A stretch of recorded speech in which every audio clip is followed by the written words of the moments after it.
Hey y'all, welcome into another episode of our Sisters Keeper, the live after show and podcast where we break down and discuss and unpack the shenanigans happening in the Sisters universe. It's your good sis, you let us talk TV with in the amazing. Allie Nick, y'all, giving it to you when I give it to you, but always in the nick of time. How's everybody feeling tonight? How are y'all doing? Drop it into the chat. This is sure to be a very interesting live. How you feeling tonight, Ellie? I believe it's going to be interesting too. I'm feeling good. Um, I'm feeling good. I'm ready to engage in conversation because I have some questions for you that I have not asked. Ooh, not Just to get questions your for input. me. Oh Lord. I have some questions for you. I have some questions for you, but it's gonna be for everybody. But everybody can chime in. But just to get the conversation, on and Yeah. popping. So I'm looking forward to that. Hey Desi Acosta. Hey, you got Mel. Hey, Chi Town Girl 33. Hey, Lynn. Hey, Shari P. Hey, Money Green Tay. Hey, Shakina. Hey, Sierra. Hey, Erica James. Hey, Kelly Hester Jones. Hey, Angel. Hey, Orange Pepper. Hey, Vaughn. Vaughn, shout out to you holding it down. Like, you and Ellie, I swear, y'all be like keeping me sane on the back end. Cause I hit you up, Ellie, but I didn't tell you that I also hit up Vaughn. Remember a couple days ago when I was like researching for the whole like Gary and the feds, and I Yeah, had like sent you all these unhinged ass voice notes. yeah. I hit up Vaughn too because Vaughn be knowing, and like I was trying to pinpoint and like y'all know I be trying to be, on it when it comes to the content and like having stuff. I be trying to have receipts because the way that some people like to come for me, I be needing the receipts. So I Mm, appreciate you, Vaughn. Vaughn went back and was doing a rewatch impromptu as well, so we can go back and find particular information. So I appreciate you so much, yeah. ma'am. Hey, Just Danielle. Hey, Mel. Hey, Liza. Always some new names. Liza Jackson, welcome in. I can say Abby. there's no people in here. Yeah, Jay Woods, Julia, how are y'all? Welcome. Michelle Wheeler, Alexander, I love that. Hey, Carolyn. Hey, Tina. Wednesday Talk, how you doing, boo? Hey, A Noel. Hey, D Lovely. Dee Dee Taylor, Latori. How y'all feeling? Queen Kayla Boo, how are you, love? Hey, Cheryl D. But yeah, y'all, I was in a season 2 rewatch this week, trying to prep for some videos, and I'm like low key disappointed because I know you released yours, Allie, and I didn't want to watch it yet because I be trying to like make sure that I support, but I also want to make sure I say I don't want to be influenced, and you be very persuasive, right? So I I get wanted it. to Me too. That's how discuss I the am too. brunch. And I know you dropped the video, so y'all go check out Ellie's video about the brunch. But I wanted to specifically go into where the girls are at. Are y'all hearing the echo on my end? Or is it just me? Uh-uh. Okay, It's we just, good? yeah, it's just you. We don't hear it. Okay, perfect. Uh-huh. So I'm like in a deep dive because I have some ether that is coming for Daniela and it's coming for Andrea Barnes. And I'm going to discuss the girls and the friendship period. But just know, I'm going back and I have been rewatching because there are countless receipts for how trash these women have been and the way that Karen has had to bear the brunt of being a bitter black bitch unprovoked when these girls actually were more mirroring that behavior, more mirroring that sentiment, more mirroring that mindset all along is wild to me. And I didn't even realize it until I started fully like rewatching. Like just nasty, so nasty and so rude. Like, but it's coming. Y'all watch Allie video in the meantime, in between time. But I got one coming, and I am not. There's no sympathy. It's just none. I will apologize after, I guess. But I'm finna. I know I'm finna eat the Daniela's ass. I already know it's coming. It's brewing. It's brewing. How are y'all feeling about tonight's Yeah. episode? I'm looking forward to it. It's the fire emojis for me, y'all. Friendships, like there are just certain things that just hit a very like I don't even know. I don't have the word to describe like what it hits in me, but certain things really do trigger me. And friendships, like women friendships, that's a thing because I've experienced great ones, but I've also experienced terrible ones, and I've experienced a lot in the middle. But I take them very seriously, and I provide, or I think I pedestalize them appropriately. Like I assign the right amount of value to them in my life. So when I see it play out like this, and when you see these women labeled a certain way and then not behaving in a way that lines up with the label that they've been assigned, I gotta call bullshit. But then I'm also calling bullshit from a triggered place because it's just like, y'all also don't have to be trash. You literally could choose to be better. You literally could be a good friend. You literally could be a great woman, but you're choosing the opposite. Like nobody got a gun to your head. Nobody got your back up against the wall. Like you're literally out here.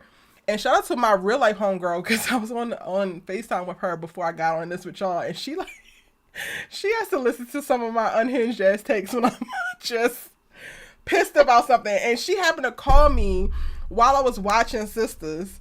So then I'm like going off in real time. And I came to an understanding that part of what I'm experiencing when it comes to Fatima is she reminds me a lot of a friend that I have released. So that's also probably why I respond to her the way that I do.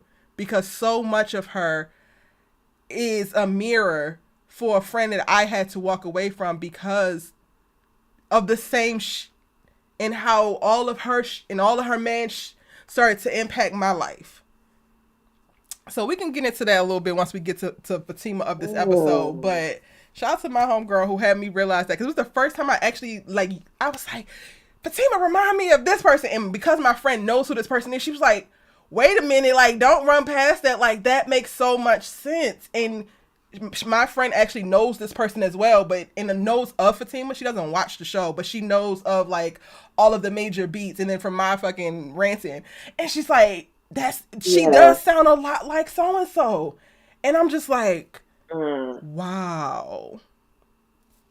Anywho, so yeah, y'all. That's a great that's a great sense of awareness for you or anybody to recognize, because sometimes you wonder, why does this character bother me or irk me or cause me to respond in this way, never knowing or really centering around like, this is somebody who I know personally, they exhibit these traits, they exhibit, these characteristics. And I think that's one of the disconnects I've had with Fatima, especially with the fact that Tyler wrote her as a Virgo woman. And I'm like, oh, okay, I'm a Virgo woman. So some of the traits that I did see in Fatima, I could see in myself, which made me call BS from the very beginning.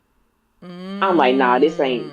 Yeah, you could try to put up a facade like, yeah, girl, I got it together. I'm this, I'm that, which a lot of Virgos do operate in pretense because we strive for perfection, even though we'll never reach it. But it's like at the same time, you have to truly get to a place of maturity to recognize that you are a person. Sometimes we don't want to tap into that vulnerable side, but you do have it. Like, you do have it. Understand that it's there, and it's okay. Yeah. You're not gonna always say the right thing. You're not gonna always do the appropriate thing. You may go off on somebody, but this whole thing with allowing this Jack character to be able to do the things he's done in this relationship. Now, I've never experienced that personally, so that was like, I don't know about that one, Tyler. However, now seeing the breakdown of this character, I love the conversation that is generating around social media, because some people now Fatima, if she's the fixer, she can do everything. No, she ain't no fixer. She needs to be fixed. And we're seeing the deconstruction of the humanistic side of this person, like, just come out. She can't hide it anymore. So that I am excited about. But child, but yeah, I think that's great to be able to recognize that. I love that, and I definitely think that we're gonna get into it because, spoiler alert, Fatima got on my nerves in this episode.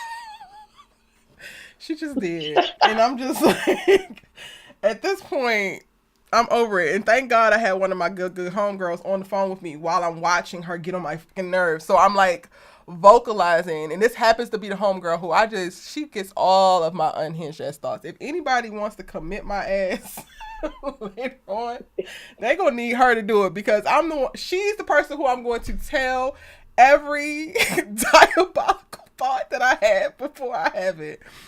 Anywho, let's drop y'all's ratings into the chat for the episode. Yeah, let's start overall. Let's get real broad and then let's dial in. Because I don't want to sway y'all anything. Say how you feel. Scale of 1 to 10. But I am liking what the writers are putting down. I like it here. I think I'm going to stay. Like, we're 3 episodes in. They cooled a lot by me. Like, I know some of y'all are upset and are very much so pissed. Just Danielle was like, I think so many people hate on the new direction of the show because their faves are finally being held accountable for their actions besides Karen, and they're finally being challenged. And I would agree. Because guess what? I love it here. Yeah. How you feel, Ellie? Girl, you know what? I must say the same because as I'm watching the episode, and this is why I'm gonna get, and I know some people gonna be like, Alicia, what the hell? But I ain't gonna lie. I'm gonna give this for me. I'm gonna give it an 8. I know some people, think it was boring or whatnot, but the reason why I'm giving it an 8 is because as I watched this episode, you could see the progression. Everything had a progress to it. And I'm like, thank you, because there are times we've watched several episodes and nothing happened. Like, absolutely nothing happened. But I can go character by character. And from when the episode started to when the episode ended, they were at a different point. So for that in itself, I am loving the way that the writers are implementing. We're going to transition and we're going to progress. And I've seen that in every episode. Same. I'm going to go ahead and give it an 8 as well. And strictly for the visual progress, the episodes move, y'all. Whether you agree with the specific storylines, there are various storylines that they are balancing. I do think that they're doing it well because the episodes don't feel as lopsided as they used to feel. And the story moves. The day moves. We are not stuck and stagnant on repetitive ass dialogue, goofy ass stares. The act outs, and that's a screenwriting term, is when, leading up to the commercial break. So this is on a network that provides commercials. The cliffhangers are there for each to bring you back from the commercial. Like, it feels like standard network television, and in a lot of ways, a lot of Tyler Perry writing doesn't actually feel like that because it's his world and his land, and he does whatever the hell he wants to, and he doesn't really abide by screenwriting rules and certain things. But getting back to a foundational place with this show and having beats and having A story, B story, C story, it feels great. It feels great when applied to these characters that we already have some type of emotional tie to. And again, I don't have to agree with every single story that they're trying to tell by way of these characters, but I agree with the way that they're doing it, and I'm enjoying it. It's making it so that the episodes are bearable. Like, you can really get through each and every one of them.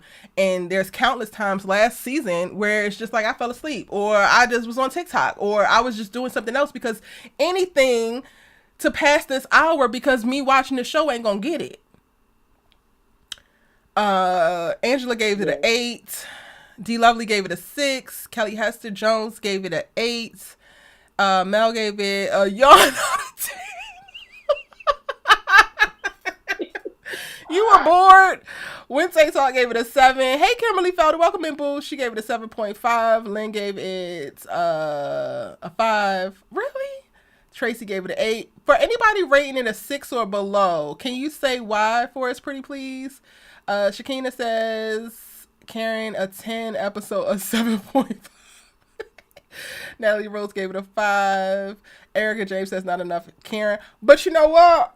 Erica James, the Karen that we did get, I was appreciative. When I tell you, I should really be recording like myself all the time, like 24/7, because I'm a damn character. I'm on FaceTime with my homegirl, watching the show, losing my cussing these girls out. Because before Karen could even get to it, I'm like, nobody gives a y'all better have these problems tomorrow, because you're not going to have, like, I was just like, Karen, if you don't cuss these bitches out. If you don't cuss these bitches out. And then she did it, and I was like, thank you. Because I'm raising my blood pressure, ready to ragtag each of their asses. And my friend is like, watching me like, Erica. I'm like, no, because you don't do this, and you would never do this. And she's like, you're right, but also you said that they were basic. Mm, So what we did get from mm. Karen, I Well, appreciated it. Like I appreciated her being able to fix her little problems, or her, because people love to say that she's irresponsible and she did this and she did that. I love the fact that she was able to just transfer the money from her personal to her checking, because people want to play in her face in my comment section like she's a poor businesswoman, like she ain't had this damn business for the last 10, 12 years before it burnt. Okay, so it wasn't enough Karen. It's never enough Karen, but also it was good. Like what we got for her, I'll take it. Because before, y'all, like we were in the land of having so much Karen, and it's like her being dragged through the streets of Atlanta, just running after Zach and do. You know what? If it, I love it here. I love this little peek in, peek out. A Noel gives it a 7 or 7.5. Sonya gives it a 6. Mimi Loves Peace gives it a 7.5. Demetria a 5. But nothing happened. What do you mean nothing happened? A lot actually happened in this episode, y'all. We're gonna have to unpack it, but y'all know that's why we here. yeah, it was about to happen. Yeah. Shottown Girl 33 gave it a 7. Vaughn C gave it an 8. Sierra gave it an 8. Cheryl D gave it a 7. Is that all ratings? I think so. Shakina says that the writing is realistic. Yes. Not Erica still sipping. This is tea, y'all. I made this first of all, it's big as hell because this is a mason jar. But I made this blueberry Moroccan mint blend. It's delightful. Like it's really delightful. Okay, where are we Orange starting? Pepper gave it a 7. A 7? Ooh, girl. What? Um, Yes, get your little something, something, Erica. But I don't drink alcohol anymore, y'all. So this is like, y'all gonna see me do more like little delightful drinky drinks, but they're mostly just like flavor, nothing alcoholic. Karen looked amazing. She did. She did. Ellie, what you over there gasping about? Why you say ooh? because I'm trying to think where you said where we gonna start tonight, and I'm trying to think like, ooh, damn, Let's just where start at we the top gonna of the damn start? episode, cause ain't nobody got time for Okay, them. that's That's great. one thing I That's will great. say. Like they are on it, so it's also like a lot actually did happen that I can't even keep track. So I'm gonna pull the It episode up on did. my other screen, Yeah. and we gonna go scene by Yeah. scene. That's what I. Okay, we'll do that. Okay, cool. Um, okay, so the day already like started off completely not how I predicted, but it also makes sense. Like we start with Andi going into the office, and Fatima is like, "Girl, where the hell you been?" Clearly, Andi has been riding. That's all she gonna do. She's just gonna ride Jordan until God come back to get everybody, because that's all she ever wants to do is sit on that man's face and whatnot. But she comes into the office and it's all a flurry because there's nothing but FBI agents around trying to get information on Gary Borders and his involvement with this particular firm. All of the actual partners are coming in, and it really just sets the tone of the episode. It does. And you know what's so interesting? I'm trying to remember how last week episode ended, but I don't think it ended Not here. with this scene. Nope. Nope. So that blew me. That when Andy, because I ain't gonna lie, I said did BET mess up and start the episode in the middle? That's what I thought initially. Because I'm thinking I'm so accustomed to however the episode ends is how it picks up. Yep. So that in itself was a plus for me because I'm like, oh, the writer's doing something completely different. Like it started me in a good way because I was Yeah. like, what is this? But yeah, I think that it set the tone of to me the seriousness of this situation with Gary. Andy comes in, Fatima's it's like, girl, where you been? I've been calling you. This was going on. The FBI. And I said, you know what, Andy? You shouldn't be too shocked because you already know the type of person that Gary is. And the fact that she believes that he's a legitimate businessman, even though she's never seen him do any business. When Fatima said, no, he's just like a top tier scammer.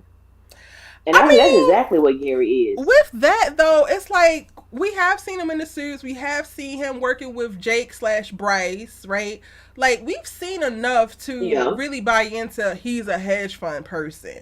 Now within that, like you can maintain that job, but then be doing too much and get all shisty in it in reference to the embezzlement. And I love the brilliant Hmm. ass joke of Hayden talking about Bernie Madoff.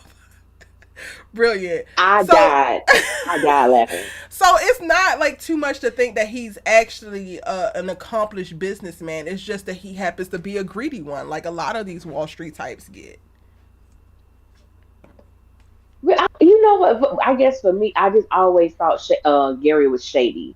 Ever since Yes. like the first FBI thing, I'm like, there is nothing about this man that speaks legitimate, that speaks on the up and up. There's just something about Gary that just seems so just he's just messy all the way around. So I just never really thought of him as this great business person. I just felt he was just shifty, like Yeah. just all the grimy and shifty and ugh. But yes, we definitely have seen him.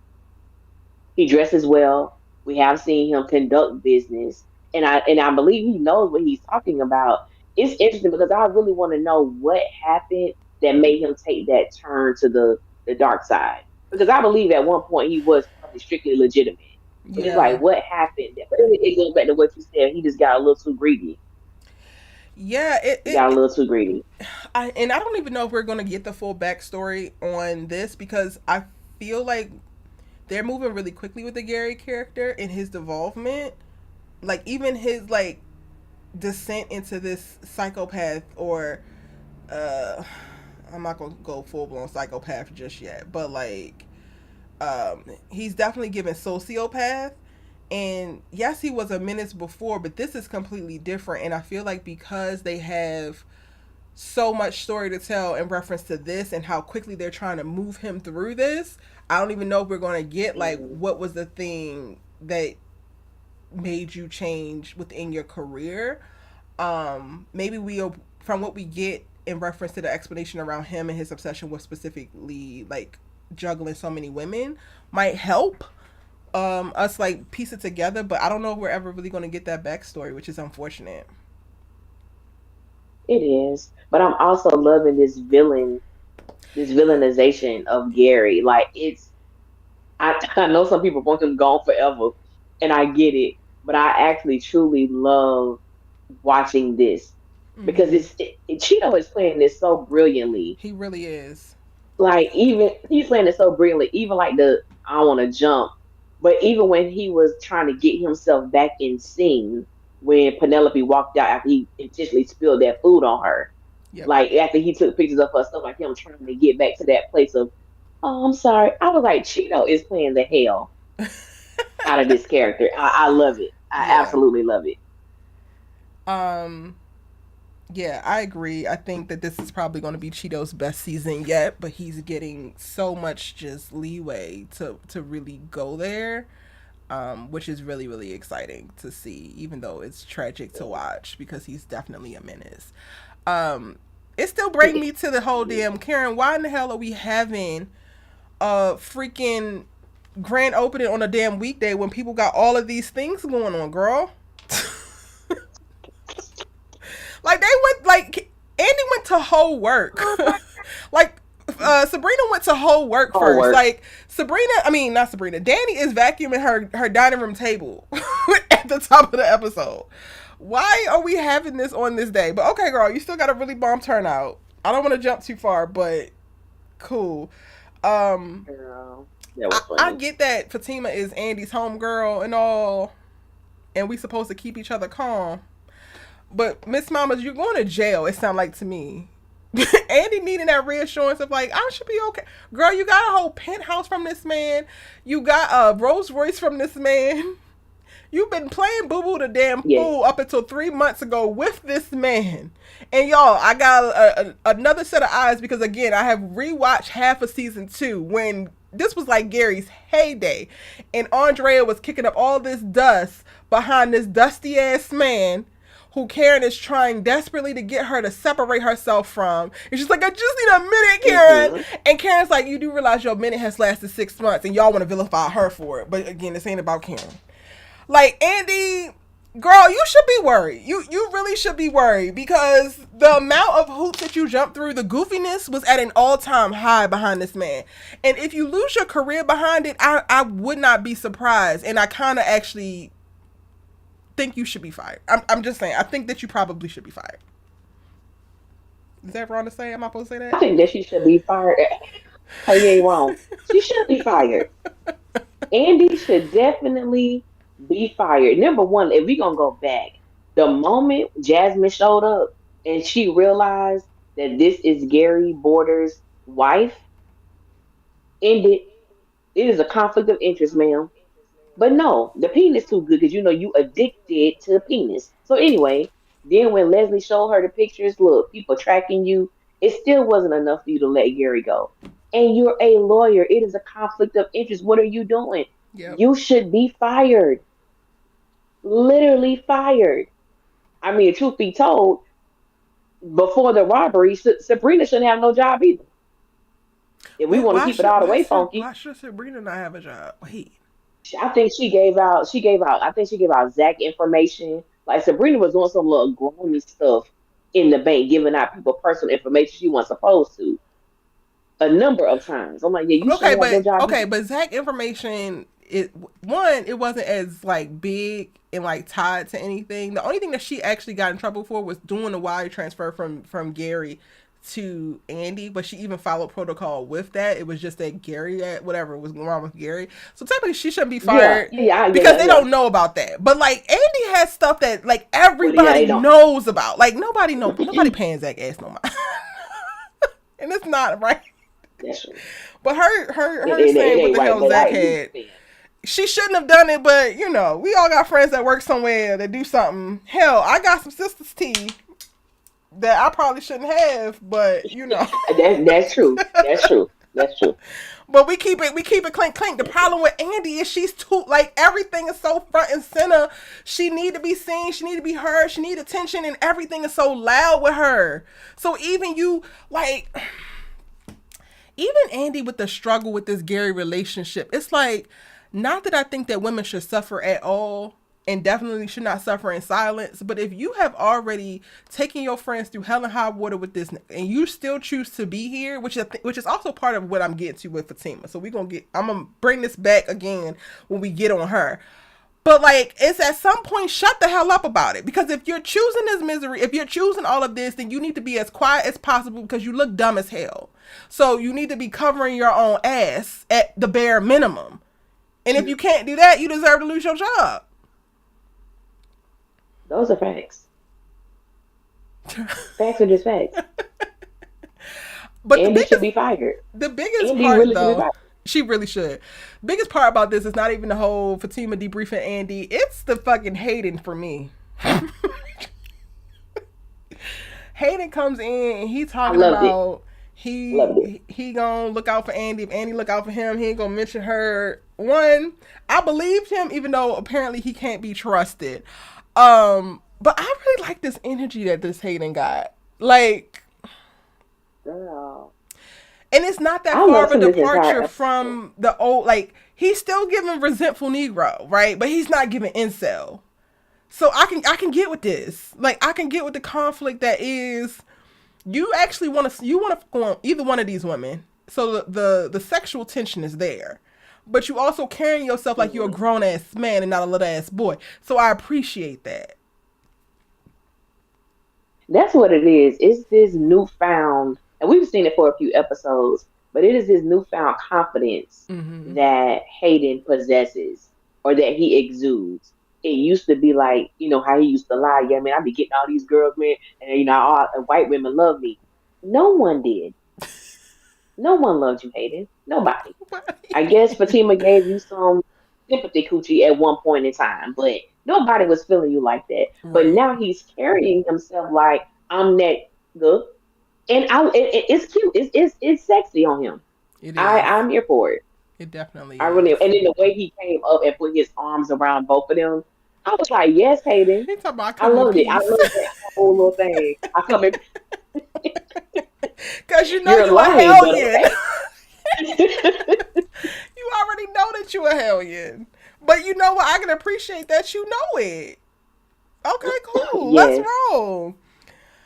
Um, and Yeah. honestly, like it's those moments that help brilliantly meld the drama with the comedy. Like we're definitely getting back to a place of the show being funny because season one, I feel like the show definitely had a lot of comedic beats. But as we went on, and once we got to like season 4, 5, 6, it's just like, all right, Hmm. this is just misery at this point. And then the parts that's supposed to be funny is actually just mean because y'all leaning on Daniela, and she's not even funny anymore. She's just being trifling.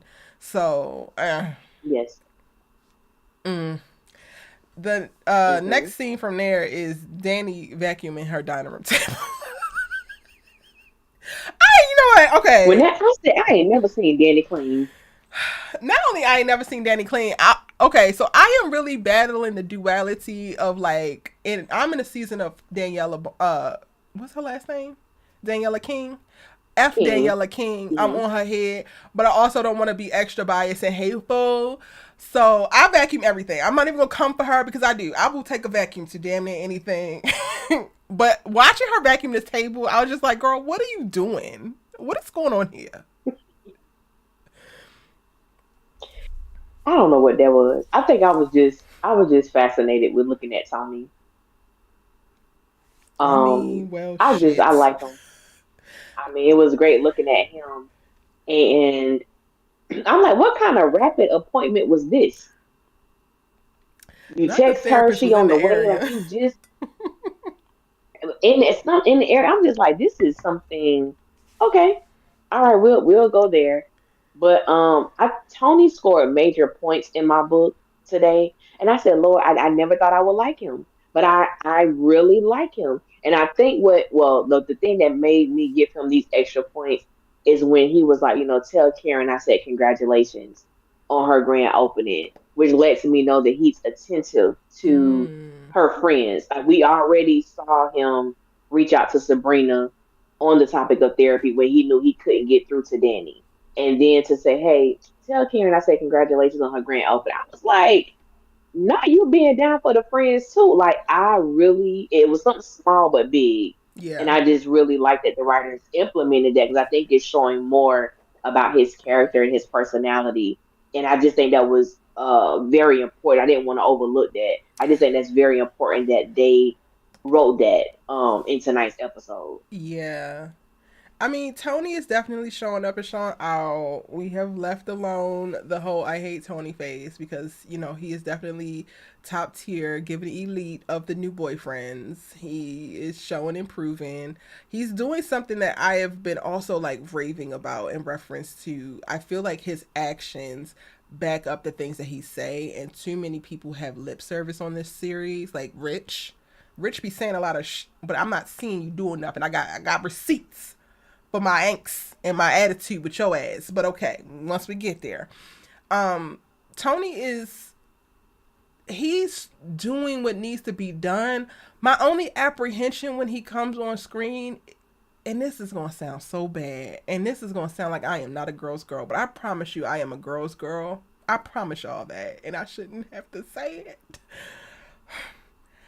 But my angst comes with, is this the right man doing all the right things for the wrong woman? Oh, ducky ducky. I don't know. That's powerful. And I like kind That's of want to good, unpack Erica. that because it's making me like, while I like Tony, I have come to the place of I actually do like him. I still haven't gotten aboard like fully rooting for this particular couple yet, and I think it's because I have that question. So y'all feel free to let us know in the chat what you think about that, Ellie. Whatever comes up for you, let me know. We need to give us a little space to Oh, breathe. yeah, I had to swallow that one. Um, that is such a great point, Erica. Because I do feel like Tony, as far as where he is in his life, um, maturity wise and emotionally, I believe that he's definitely excelled way past Danny. And even based on I felt this way before, but especially based on tonight's episode, I'm not sure. if Danny is willing to do the work to get to where she needs to be. I do understand that therapy can be scary. It can be this new adventure of opening up and being vulnerable to a complete stranger. Like I get everything that comes along with that.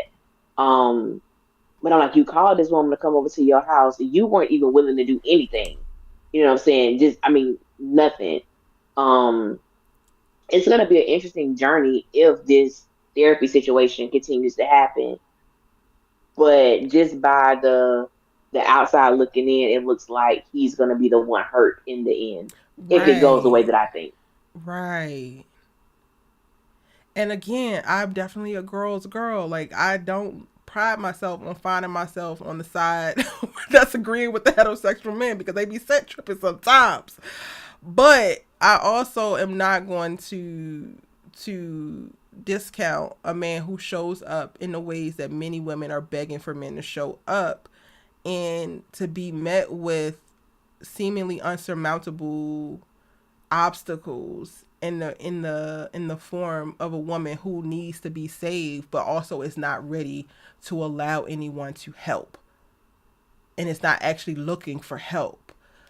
I think that there is just a Yeah, very nuanced conversation that needs to be had there. And again, I'm an advocate for women getting the resources that they need, getting the support that they need, just people reaching out their fucking hands and like doing for women because we need it, even when we don't ask. But again, what's the balance in you being all of those things to a woman who is actively combating those things as well? How much of yeah. himself should he give to her? How much of his time should he, like, how much of this relationship should he invest in? Knowing where she's at, believing and maybe seeing potential, but like you said, not necessarily seeing actions to back up any kind of movement, forward movement towards that potential. And y'all, Yeah, and it almost makes me feel like something she said tonight. It makes me feel like this relationship could even venture off into the codependency, mm-hmm, being a codependent relationship because she did not want to do therapy, but she feel like, oh, this is something I could talk to Tony about. Tony isn't your therapist. Yes, he's a sounding board. You can bounce things off of him, but you wanting to become better, a healed version of yourself, you're not going to get that by talking things out with Tony, who's in therapy himself. I thought that was a powerful thing that Danny said because it furthermore just demonstrates just how much she's not trying to evolve. mm-hmm, That's what I took from it. Like you're okay with being stagnant. You know you need therapy, but you're okay with, for whatever reason, rejecting the obvious or not willing to go there for whatever the reasoning is. We don't know specifically as of yet. But I'm like, yeah, this can definitely venture off into her just being so codependent. It makes me think of how I used to feel about Zach and Fatima, like in the mm, early stages. And I used to always say Zach can't even use the bathroom without asking Fatima what type of toilet paper to use to wipe his ass. Like he had to have her input on everything. Can you come? Can you come look at this house? Can you tell me if I need to sign off on this check? Can you? It's like, dude, you're grown. Make the decision, even if it's not the right one. Make it, and if it's wrong, learn from it. Period. But she ain't perfect. She don't know the yeah, right thing to do all the time. But I see it going in that direction. yeah, and like everything that you said, yes, and like me going back to the idea of potential, right? Like I watched American Fiction last night, y'all. And there was one quote that like almost knocked my ass out the whole movie theater. Like I've been thinking on this quote since it was said. And the quote is, I literally wrote it down. Potential is what people see when what is in front of them is not good enough. Mm, So, that's some so real. it when applied to That's these real. relationships, right? And we're thinking about the potential that we see in this person and the potential that we see in this person. If at its core, like you're looking at a person that is not good enough, so you're fabricating something because this person is not good enough, then that to me it just makes you start to ask these harder questions up front. And Tony's behalf of like, not is she worth it because it sounds so terrible to say, But all of what you just mentioned, and then my initial question, and it's like, unless you're ready, willing to act, we gotta devalue potential. Honestly, we really do have to devalue potential. A Noel said or did a Yeah. really interesting chat message. She said, as much as I'm on Danny's neck right now, that first session was believable for her. She's apprehensive and very guarded. She has to get comfortable with the therapist. She made the first steps. I agree. I agree 100%. I thought that the therapy session, aside from the therapist coming to her house, everything about it was believable because it does not, Mm-hmm. especially if you are not an active participant in the idea that puts you in the therapy chair, right? It is more likely because you already have resistance that's how your first session is going to go. That's not how my first session went. But again, I plopped my own ass there because I'm like, I'm going to kill somebody. Tell me what to do. Tell me what to do, lady. Tell me what to do.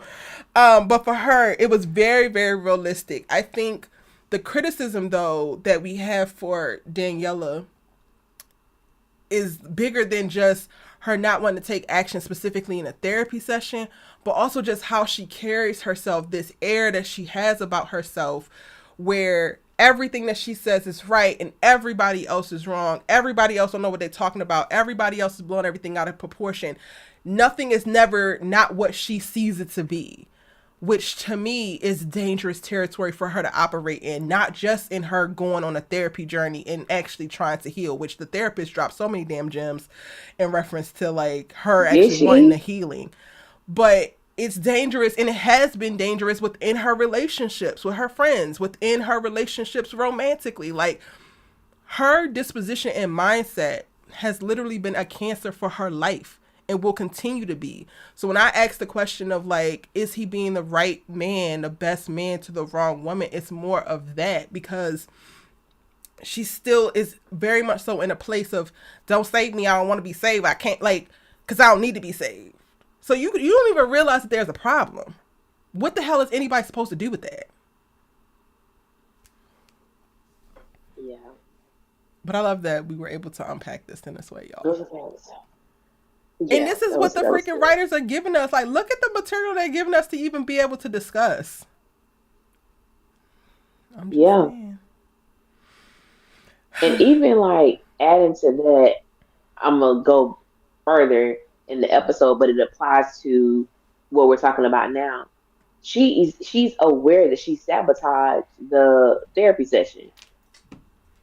And she was like, not only sabotage, she was like, not only just sabotage, like Danny level of sabotage. Mm-hmm. Like she understands I did this. It probably was something I needed, but I did it anyway. I'm gonna talk to Tony. So even seeing Danny mention that, I think that's the most real I've seen her be about herself since she had that first conversation with Preston at the table where she was crying about like the things Mm. she knows she needs to fix within herself. And that was in season what one for me. Season one. This was tonight was the first night I've seen Danny be real about something concerning herself. That's a long ass time. Mm-hmm. That's a long time. But for me, I can't think of any other time. But that right there, yeah, And to think she's had so many other traumatic moments in between then and now.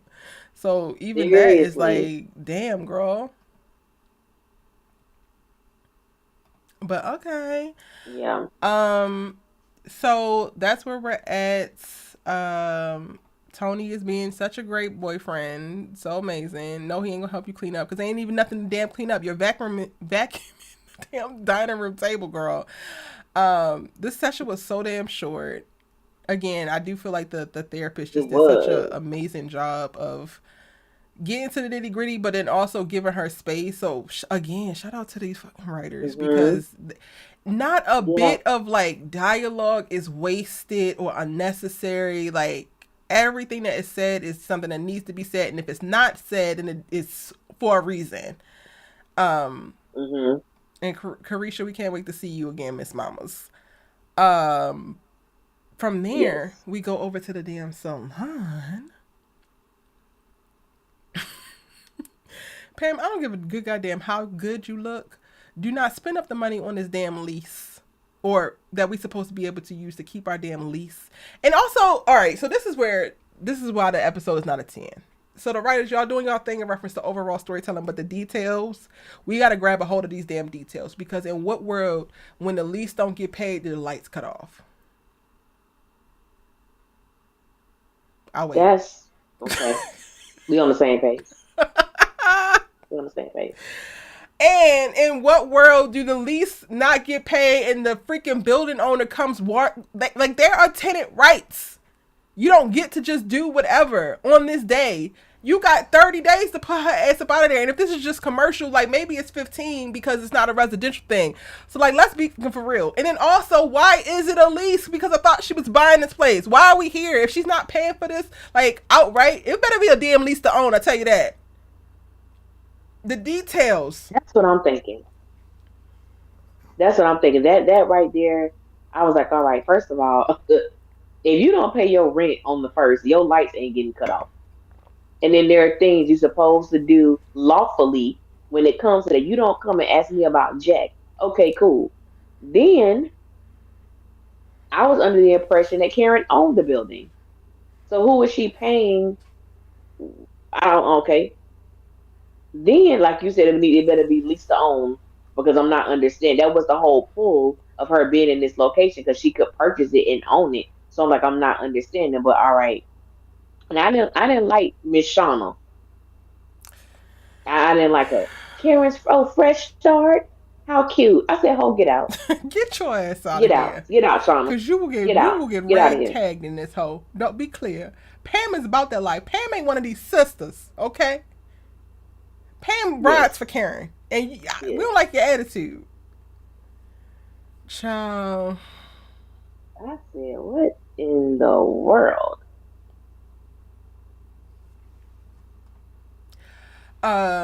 Right, So, she should be paying the mortgage. that part. So that's where we're at. We find out that all that Pam has been purchasing up is what's taken from the business account.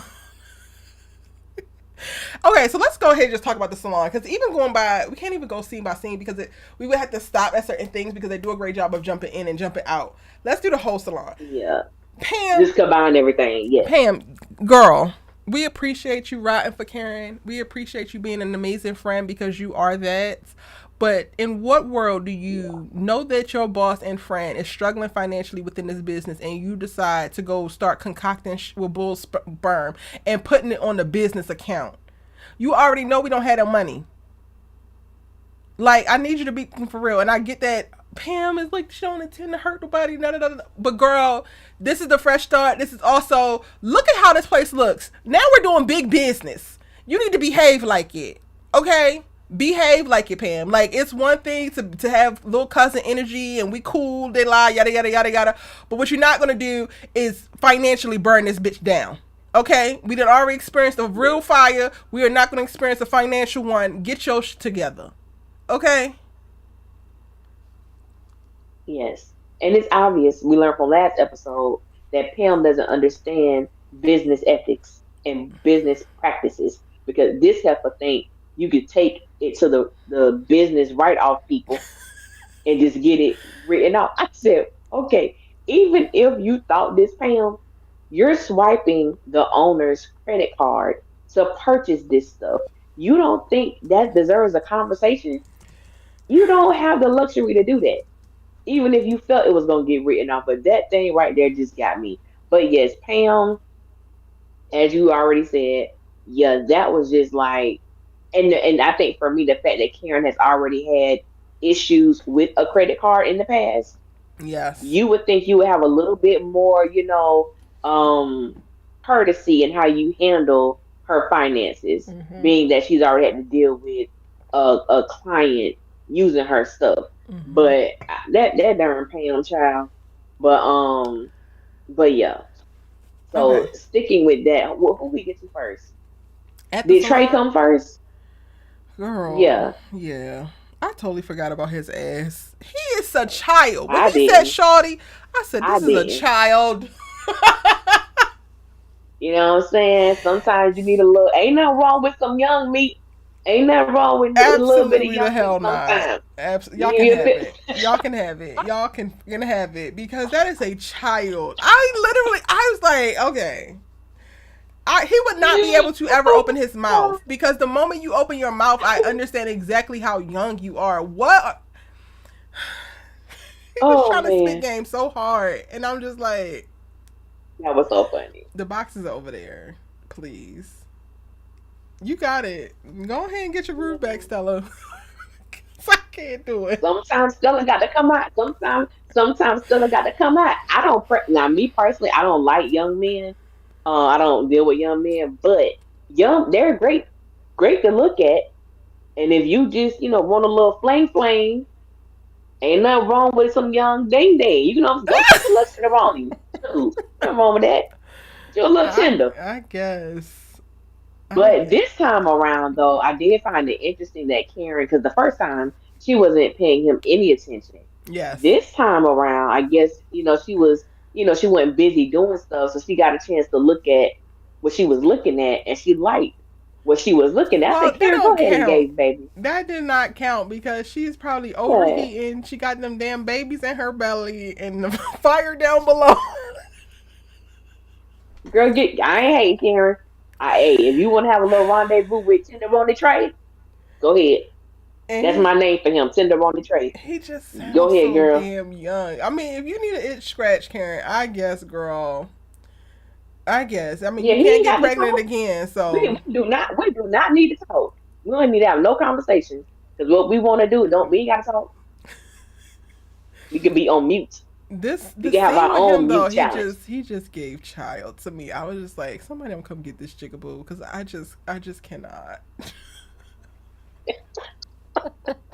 I get it though. Get it. Get it though. Pam, you I go and get it. entertain the I'll probably be children. like, boy, don't, boy, bye. But yeah, I get it. I would not. The real Alicia, I'm playing, but like Alicia, I would not. I would look at him, I was but I'd be trying like, to nah, at the baby. start of the scene. I was like, okay, he back. I didn't even think that he was gonna be back. So I'm like, yeah, he is kind of fine. But then as soon as he opened his mouth, I was just like, this is a fucking child. I know that would throw me off. I'd be like, baby, don't talk, don't speak. I don't know. I don't That throw me know. off. But But I think he's supposed to be a recurring character, so he's going. I'm assuming he's gonna be popping up a lot. you know what? So I have been as like a comfort show. I have been rewatching Living Single, and you know what he gives me now that you said that? He give me Ivan. What The little was that? The young dude Max was messing with? not Max.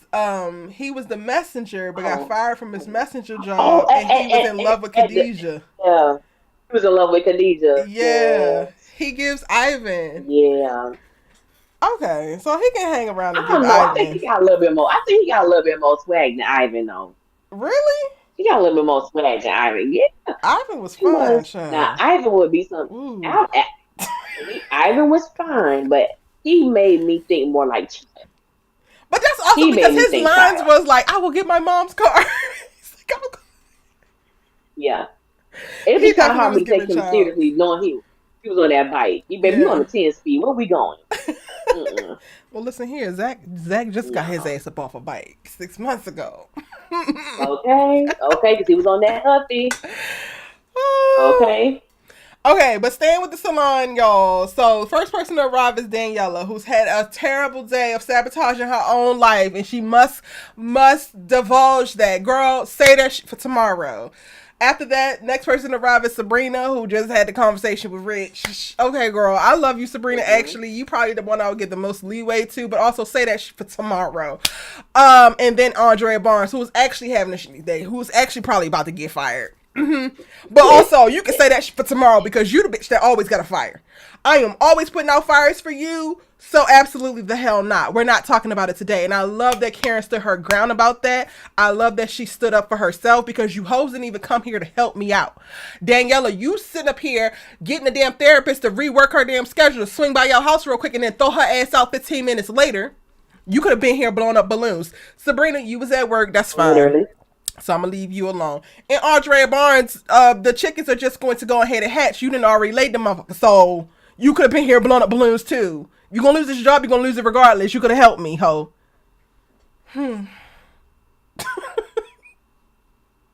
The way these girls do not show up for Karen pisses me off so bad. And then it puts me in a very weird place. And it's so interesting because, like I said, y'all, at the top of that, I told y'all, I was watching the episode and my best friend called me.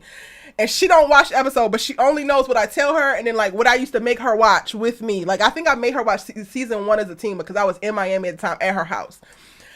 So she knows bits and pieces. And I'm, like, going back and forth with her because we started talking about Zach. And she's like, well, the mama is right. And I'm just like, well, Karen needs the support. You know why I'm sitting up here saying Karen needs the support? Because she got a bunch of batchy bitches in her circle not showing up. So maybe I'll be okay if Zach don't come through with these goddamn flowers if her damn girlfriends did what the hell they were supposed to do.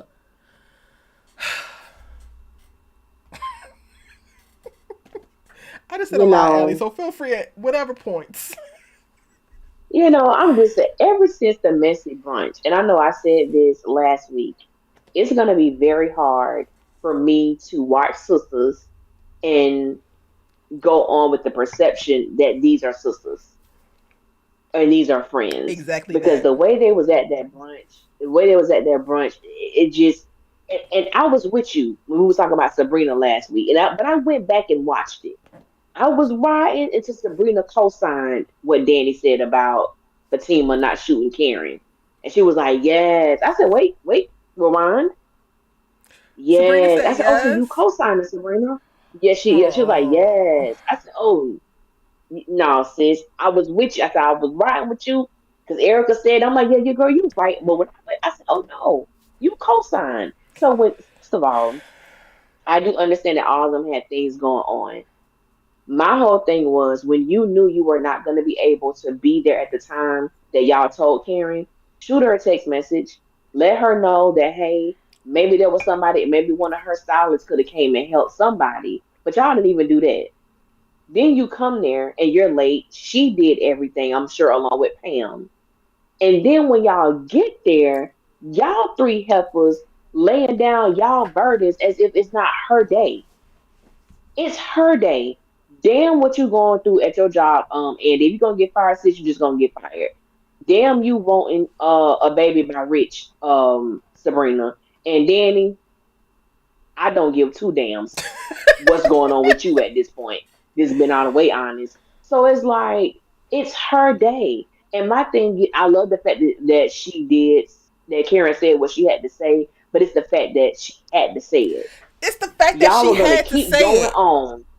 She literally Yes. had to say it. And then also when she started to allude to it to try to drop a little hint because she ain't dropped the read on y'all immediately, Andrea Barnes decided to fix her goofy ass lips to say, we always talk about our problems. Bitch, do I open up a new salon every day? That pissed me off. That pissed me off. Angela X, Erica, does Karen have some of your personality traits? Yes. Or I have hers. Yes. 100%. 100%. But sorry, Ellie, go ahead. What were you saying? No, what was the question? Somebody asked you? Angela X, does Karen have some of my personality traits?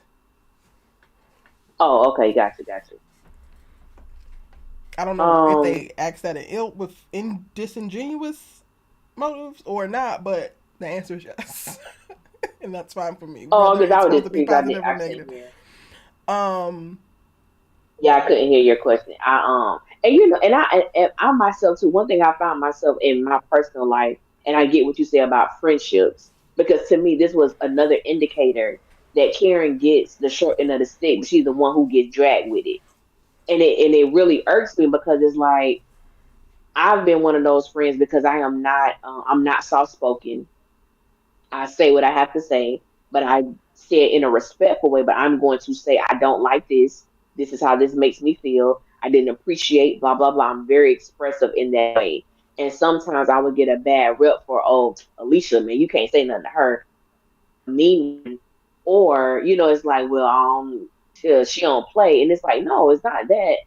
I'm not somebody you just gonna walk over. I'm gonna be very earnest about how I feel. And then I would have other friends who people like, oh, well, I'm gonna say this to them. I ain't gonna say it to Alicia. Oh, she the nice one, or people. Oh, people feel like they say whatever the hell they want to me. You just supposed to take it, and it's like, wait, hold the hell on. I got feelings just like you now because I have my feelings on my sleeve. That doesn't mean that I don't have feelings because I don't walk around crying all the time. I can still be affected by the words that you say, and Yep. I feel like when we look at someone like Karen, because she is not just this like I know I don't want to use the word soft or aggressive. I feel that Karen is someone who's not very her feelings on the sleeve. She just doesn't. And I think people can take that and it's like, oh, she's mean. Oh, I don't like how she talked to the other girls. But it's like when you really look at this show overall and you see the things that Karen has dealt with her friends, I understand why she's the way that she is. Yeah. It's so Period. clear. It's I so clear understand it. because at the end of the day, we all are navigating self-preservation, not just within society, but within our little worlds that we build for ourselves, i.e., our friend group. And if you are rolling around with a bunch of bitches that are disloyal and trifling, but you happen to still want to be their damn friend, then you also, there's certain mechanisms and defenses that's going to pop up simply for your own self-preservation. But everything that you just damn said. I Pics with this heifer? Y'all posted pics with Fatima? I said, girl, girl, these not your friends, sis. I These not and your for friends, sis. whatever Kiss my ass. reason, Every last piece of it. that please make sure you do not miss a centimeter of my ass when you kiss it, because the way, and a lot of y'all get it, and we are having titillating conversations in the comment section. I appreciate y'all, and I am working on this. I understand that this is a shortcoming on my behalf, but when I see them negative ass comments, them doofy ass comments, them ignorant ass comments, something right here in this part right here, it get the itching because I don't understand how people can make these arguments about points that we never even made. Well, they could be friends with whoever they want to be. It's not about you being her friend. It's about what you're building y'all's friendship off of. If you gotta build your friendship with another bitch off of talking about me, that ain't your friend either. The same way that ain't your friend. And it's built on saying, ho. Like, y'all ain't building it off of y'all's mutual like to crochet and Fatima's like for philosophy. Y'all are building it off of, well, I don't believe that her baby daddy is her baby daddy and you happen to be going through hell with her baby daddy. Like, it's some dumb, goofy and some of y'all want to be arguing a point about, well, they get to be whoever they want and they da-da-da. At some point, you need to be the best you can be. When do we stop trying to be the best woman that we could possibly be? Because let's put aside any expectations that Karen might have for them as friends. Y'all not even moving like bomb women. Y'all not even moving like women with integrity. Y'all not even moving with women with hearts, with sympathy, with empathy, with nothing. Y'all are not moving like women that you would want to interact with. You're not even moving like a woman that you would want to be friends with. Taking Karen out of it. So, like, let's be fucking for real. And y'all are taking pictures, like, adding insult to injury. Meanwhile, y'all will turn around and fix your face to tell Karen what she not doing, what she is saying. Like, all of these stipulations and problems that you have for her, but you can sit up and kiki and him haw and talk shit about her. We have yet to see the Karen character talk shit about any of these girls to any of the girls' ops. Ever. Please run me back a season, an episode, and a timestamp when you got her doing it. Because she hasn't done it. And these bitches have done it numerous times and look like they're going to continue to do it. And we're just supposed to let them off the hook for it? No, they raggedy. Girl, when she said they posted pictures, I almost lost all of my fucking marbles.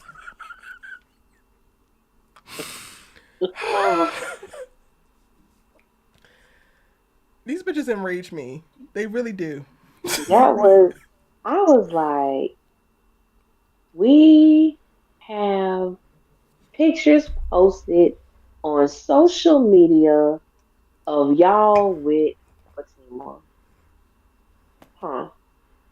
Okay. And I thought it And was not even interesting we when have pictures. she Y'all rhymed about. posted pictures on your own social. This Yeah. bitch is not even y'all's friend. Y'all are commiserating over basic ass mimosas. It's orange juice and champagne, and it's probably not even top tier. Facts. Those are facts. Angela says not Those are everyone doesn't facts. have your emotional intelligence. Karen is strong and is intimidating to them. So what I say to that is, am I intimidating or are you intimidated? Because one sounds like my problem and another sounds like your problem, when in all honesty, this is your damn problem. If you are intimidated by your friend, cool. It happens. Why can't you have that conversation with your friend? What's your action plan about it? Because if it's throwing back mimosas and kikiing about some shit that have nothing to do with you, with her op, that don't feel like it's going to solve the problem either. And this is no shade to you, Angela. At this point, I'm actually just leaning into theatrics because I really feel fucking annoyed about these hoes. And I'm trying not to lose all of my marbles on this damn live. They make me so mad. I hate a disloyal bitch. Like, it chaps my ass so bad. And it's partly because I know how I feel about my friends. I know that is something that they would never, ever have to worry about from me. Ever. So to even have that expectation, it's a no-brainer because you would never even have to worry about that from me. So then when you think about their friendship and like, it makes me even more annoyed because I feel like they have certain expectations of Karen that they don't even meet for her. She's supposed to be readily available to talk about all of their problems, but they can't even be cognizant and mindful and present for one of the biggest moments of her damn life. They're making jokes about some of the most tumultuous times of her life with her biggest damn op. But then she's the first person that they run to. Like, this shit don't make no damn sense. Those are facts. And I love what Sade Foster just said. She said, it's the sorry ass apologies that they give her for me. For me too. We've seen Andi countless of times. Karen, you owe me an apology. Oh, that's the best you gonna do for things that. What is she apologizing What is she to you apologizing for? for? What is she apologizing for? And then you sit up here, you're late to her event. You don't come help when you say you were supposed to. And oh, we're sorry, girl. It's what we always talk about our problem. It's almost as if you get what we give you and you better accept it. And I think for me, that's one of the things that's so irritating. Because one thing I will say, when Karen apologizes, she apologizes, and it's sincere. It is a sincere apology. Well, we saw tonight with Andi and that apology. I was like, baby girl, you could have kept that. I don't want that. You're not sincere. Y'all can't be sincere after going to brunch, talking about y'all friend, y'all sister, and taking a picture with Fatima and posting it. For what reason? For what? Well, why y'all did that? To me, that was what the rubbing in her face. I'm not understanding. And this is one of the questions I want to ask you, Erica. In addition to last week or bringing it into this week. And I think I asked you this question over Instagram. But one thing that I've noticed is that it is so interesting when I hear people, and I think someone in the chat said this, and I asked them like to elaborate when they talk about how Karen has not been a good friend. The person in the chat was specific. They haven't. She hasn't been a good friend to Andi. Excuse me, to Danny or Sabrina. And Who? I said, please explain. I Karen don't think hasn't they have. been? That Karen. That's what this person said. That Karen hasn't been a good friend to Danny and Sabrina. So I asked them to explain. I don't think that they have yet. And the thing about this whole situation is we're talking about loyalty. We have never in the 7 seasons of Sisters that we have seen Karen talk about Andi, Danny, or Sabrina to any of the people in their life that they may be in conflict with. That is a big difference. When you look at the situation with Fatima, Zach, and Karen, Fatima is not a person that you confide in about your personal feelings, thoughts, and opinions about your friend. It's just not. And there's nothing that anyone can say to me. Danny was wrong as hell. Sabrina was wrong as hell, and Andi was wrong as hell. That is disloyalty to the top tier power, in my personal opinion. I don't even know how you come back from that. If and I think it's interesting that the writers wrote that Karen did not overhear what they were saying. Mm-hmm. So she has no idea that she was a topic of discussion. Because I believe if she knew, oh my God, what friendship? How you And, come? And Can't trust y'all. I personally feel like this is some seeds that they're planting in reference to some buildup that's coming, because she did overhear them talking with Pam about her, which she didn't take any kind of way or whatever, but Hmm. it is showing a theme in reference to these girls, and to me giving a little bit of foreshadowing. But wait, before I go on, what was your question for me? Shoot, girl, I got all caught up in what I was saying. Okay, no I done worries. forgotten. I wasn't sure I forgot the if question. I had a full grasp of it, so just come back to it I if you forgot it. remember it. Um, but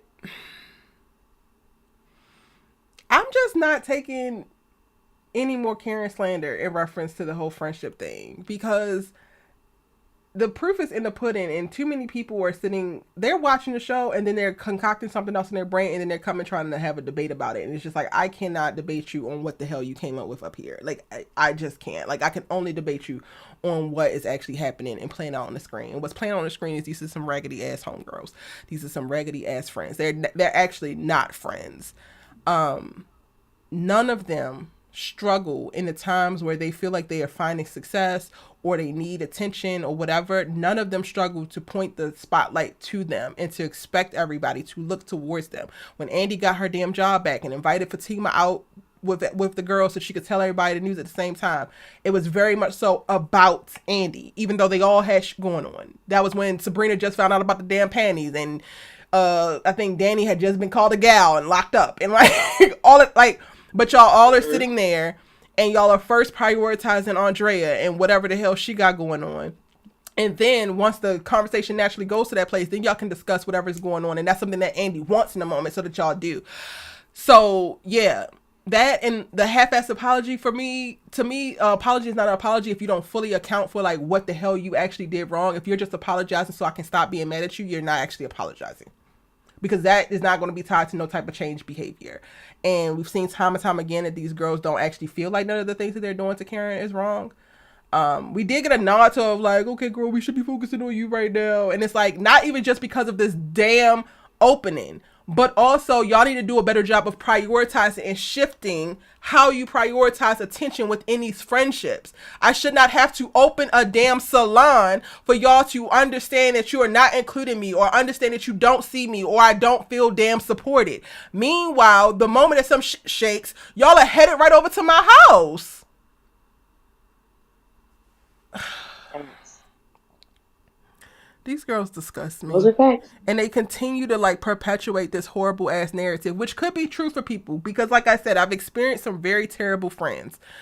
Part of it is like maybe they're terrible people, but then also part of it is the seasons in our lives where we crossed, and like, you're on journey, like everybody's on their separate journey, and we're all trying to grow and learn, and we're just doing it at different paces, so sometimes things don't line up. So it's a mixture of all of that. These girls are at the same place at the same time for the most part, aside from Karen now about to become a mom. There's no actual tangible obstacles for them showing up and being great friends to one another. They don't have the distance that some people have. I experienced that with my closest friends. We don't all live in the same city. Like, I literally don't live in the same city with none of my best friends. It's one of the most annoying shit ever. But y'all don't have that problem. Y'all, everything that is becoming an obstacle within y'all's friendship, or is proving to make y'all more disloyal, is stuff that you are bringing into the relationship. It is not your lack of understanding. It's not your lack of emotional intelligence, because it's like common sense stuff that you're choosing not to do for this particular girl, but you could do it for yourself, and you could do it for this other one. Yeah, no. Yeah. I'm on next. Probably the rest of the season, especially because we coming into Yeah. season episode 4. Danny's supposed to betray Karen in some way. Girl, I'm already on your damn head. Hmm. Like what you said, Ellie. Why did y'all went to the brunch? You went to the damn brunch. Why do you need to post it on your socials, or post Fatima on your socials? She's not even your homegirl.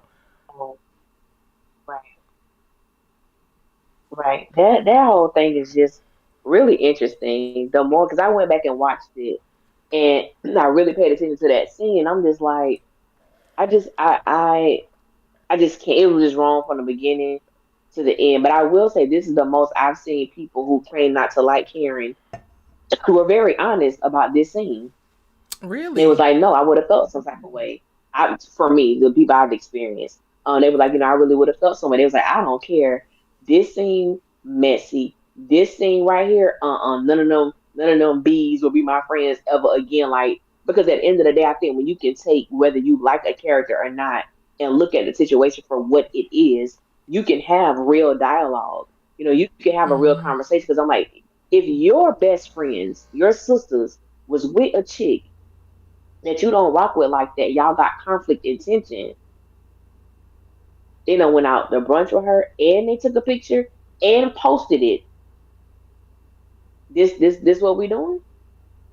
And that is not saying who you can and can't be friends with, but y'all know the situation here. Andy and Fatima, we already have established what that is. Sabrina and Danny, why? Why? Why? So y'all were talking to Timeless in the chat, and Timeless said they had no other friends for Karen to talk to them about too. Karen just used to talk to Andy about the other two. Okay, let's unpack that. Because is this your justification for them talking about Karen to Fatima? Hmm. Karen knows, and this is not even a person who is in conflict with Sabrina. We have never even seen Karen talk shit about Sabrina to Maurice.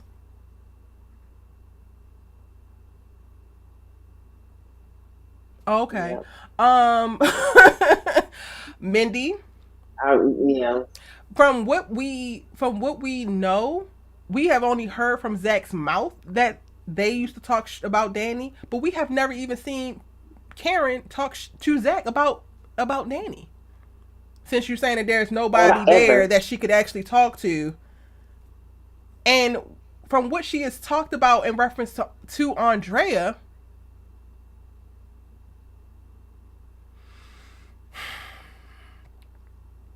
one, they all do that. Two, I cannot think of one thing that she said to Andrea about any of them that is as hurtful or disrespectful or dismissive as what they said to Fatima about her. It hasn't happened. Sabrina, she don't know what she gonna do with Calvin. That's like the most that I can recall her ever saying to Andy. Well, Sabrina going through it. That's the most I could ever remember Karen saying, which I could go back and check. That to me pales in comparison. Danny is a fuck up. And I think that they could say a lot more than she actually has said about Danny. So what you're saying to me Mm-hmm. does not Mm-hmm. actually doesn't even align, Timeless. Because quiet as kept, what they're doing is the equivalent of Karen befriending Mindy and then talking about Danny. Well, she was never Mm-hmm. going to keep him anyway because she just sabotages her own life. That is the equivalent to what they did with Fatima. And I think that within this fandom and within the conversation, which is no problem because this is what we're here to do. We're here to have these conversations, unpack this. The part that's perpetuating the same thing that's on screen is perpetuating within the fandom because y'all will downplay the things that Karen experiences or to try to trivialize it and be like, oh well, she does this, this, and this, but y'all are not making real one-to-one comparisons. But when somebody come to you with a real one-to-one comparison, what you got to say then? The equivalent to them at that brunch is Karen befriending Mindy and pulling up that steam plant over some oysters. Like, girl, you are never going to have to worry Mm-hmm. about Daniela. Tell me I'm wrong. Mm-hmm.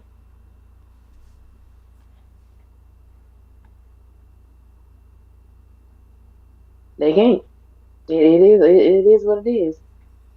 She's never been at, as much as maybe some people want to paint it. She's never been a disloyal friend. And maybe she's not your type of friend, but she's a great friend. She just may not be your type of friend. Or befriending Jasmine. When Tay Talk pointed that out. Yep. Yeah, befriending Jasmine. Hmm. Or befriending the little snow bunny that ran off with Calvin. Ooh. And if Karen wanted to, she has Pam. She could tell Pam all those girls' business, and we know that she doesn't because Pam would have said something by now. Mm-hmm. So she's never gone outside to talk about these women in a negative way or in any way. And Pam, the closest thing, Pam is the best friend. If we gonna be all the way honest, Let's be honest. And Timeless, Pam is the like, best friend. I appreciate you being here. I ain't even gonna hold you. You're giving very much so the contrarian in here, but you know what? Some of our best conversations happen when the contrarian likes to get all out, and I appreciate you for that. So, Timeless's response is never downplaying what has been done, but let's not act like Karen was a great friend. How was she not a great friend? Can I get some receipts?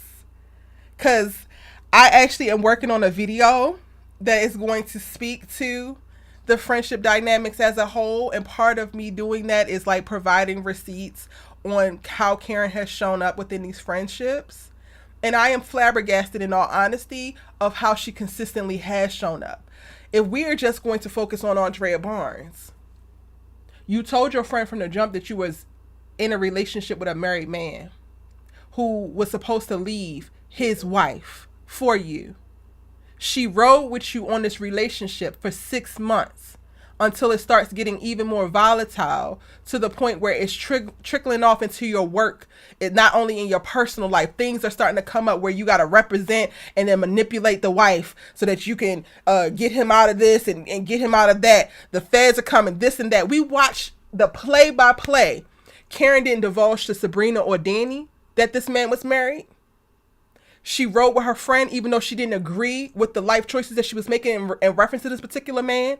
She understood that her friend really, really was into this man and she wanted it for her just because she wanted it, even though she knew it was raggedy from the damn jump. If that's not a good friend, I don't know what the fuck is. When the man got even more volatile, getting to the point of physicality is when Karen said enough is enough.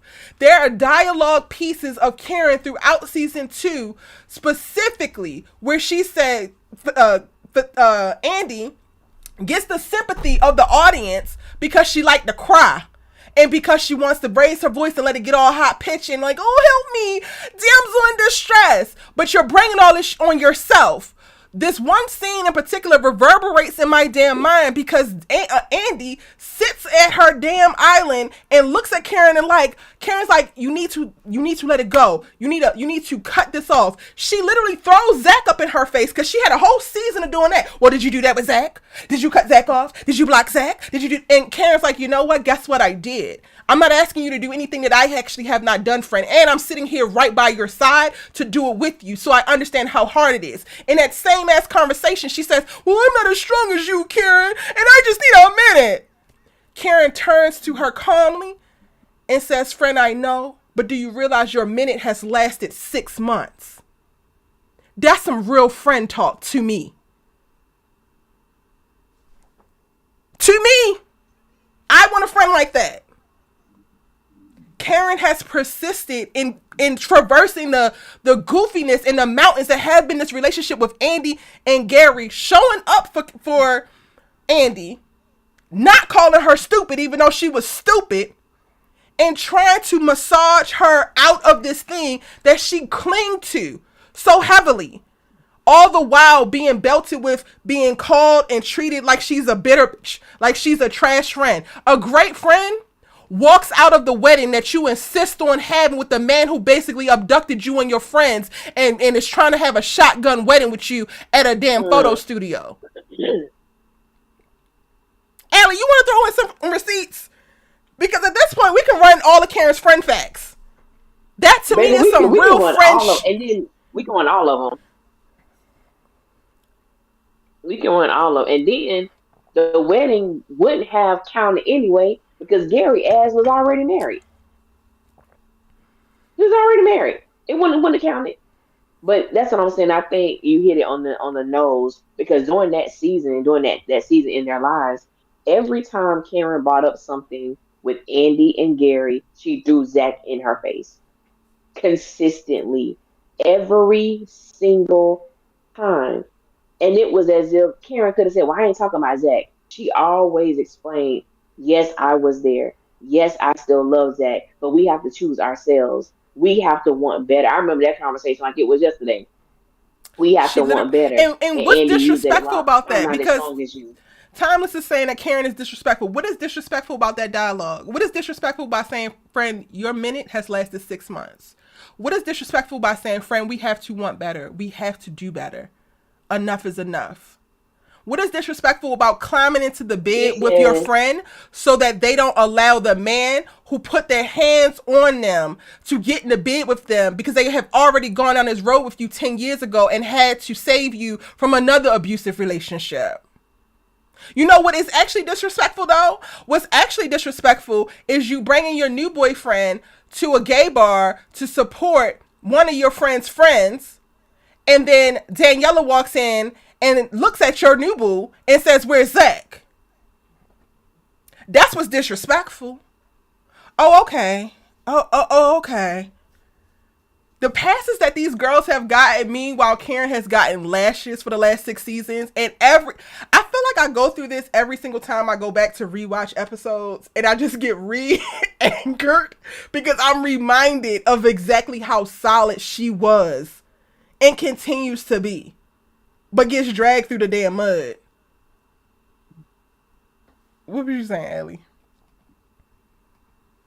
I was just reading the comments. I think what Thomas is saying, she's saying that she said she's not denying the fact that Karen is a good friend to Andy.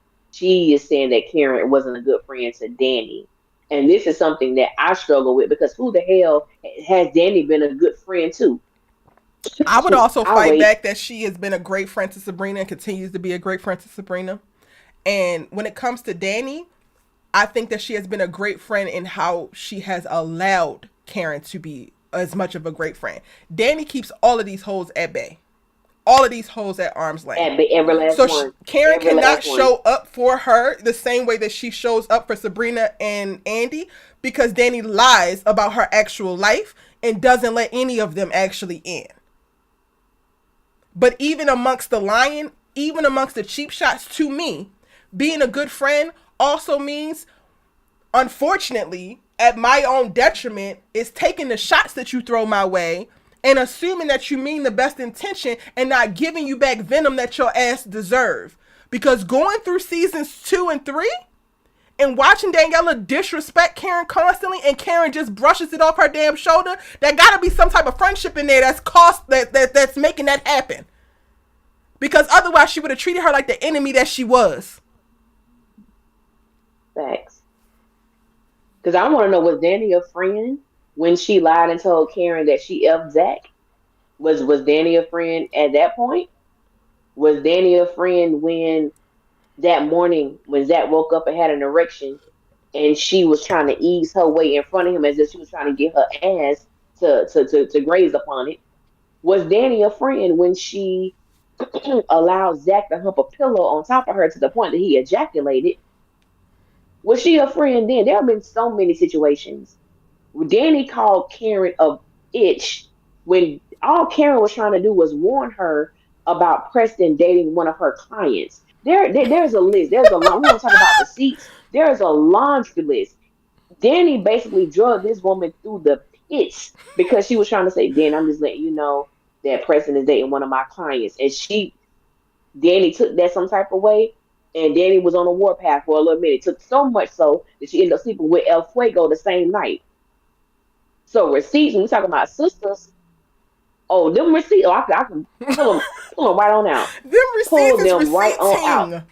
And then when all this, they don't, and then Danny doesn't open up, like you said, she doesn't tell them anything. So it's hard to be a friend to someone like that. And anytime the women have gathered to try to talk to Danny, what does she do? She insults them. And she hits below the Insults belt. Every immediately. single time.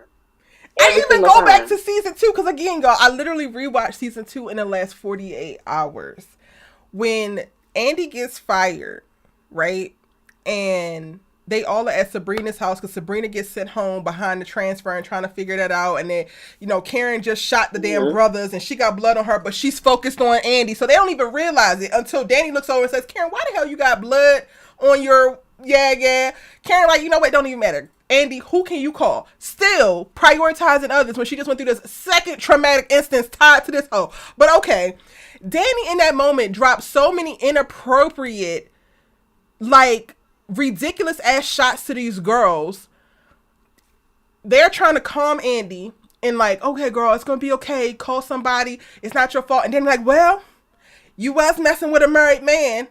And then somebody got to say, "Well, what about Sabrina, or no, so and so, or maybe it was Karen, was like, well, wait, what about this? Like, let's not make it seem like, and then she turns to Sabrina, like, I'm not telling you nothing ever again. And she's like, this girl, that man was too old for you. She can dish it, but she can't take Oh it. yeah, She because always got some Danny was smart messing shit with to a married man say. too. Mm-hmm. So in this moment, yes, Andrea should be accountable. Not in this moment, period. Andrea should be accountable for dating a married man. But what the hell is telling her this in this particular moment when she just got fired from her damn job and you just watched her apartment get seized? What is telling her this is all her fault going to do? That's not some friendship talk in that moment. And I'm all for accountability. But girl, what the hell is that going to do right then and there? So yeah, Timeless, I appreciate you, bringing this particular part of the conversation out. But until you start having receipts with these vague statements that you drop in, because we got receipts. Tangible. I can tell you what season. I may not be able to tell you what episode, but I can tell you where it's around. I can definitely give you the season. Okay, what's next, sis? What is next? I don't What even know where happened the next? hell we at. So we at the salon. We've been dragging the girls for the last 45 minutes because they're trifling. Oh, they make me so mad. And honestly, they make me mad because I think that this is a narrative that gets perpetuated specifically about black women. Because I don't know what you other women are doing. I don't. I try to stay in my lane. But there's this narrative that is always floating around about black women can't get along and black women are all envious of each other. I unfortunately clicked onto a live that Dr. Umar was doing with these goofy ass niggas. I don't even know why this boy still has a platform. But the dude who was going viral on TikTok about how he likes to groom younger women because he loves younger women because they are malleable. Him and his little homeboy got a podcast and Dr. Umar was on it.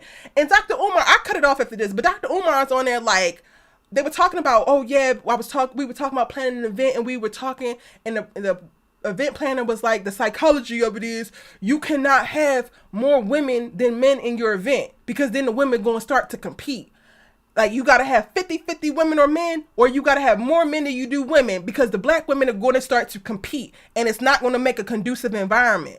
And then Dr. Umar gets his goofy ass up there talking about because there's not enough men and all of the single black women are out here gunning for married black men because there's not enough available black men. And I'm like, I've been single for a while and I don't give a good goddamn about nobody's husband. He ain't mine.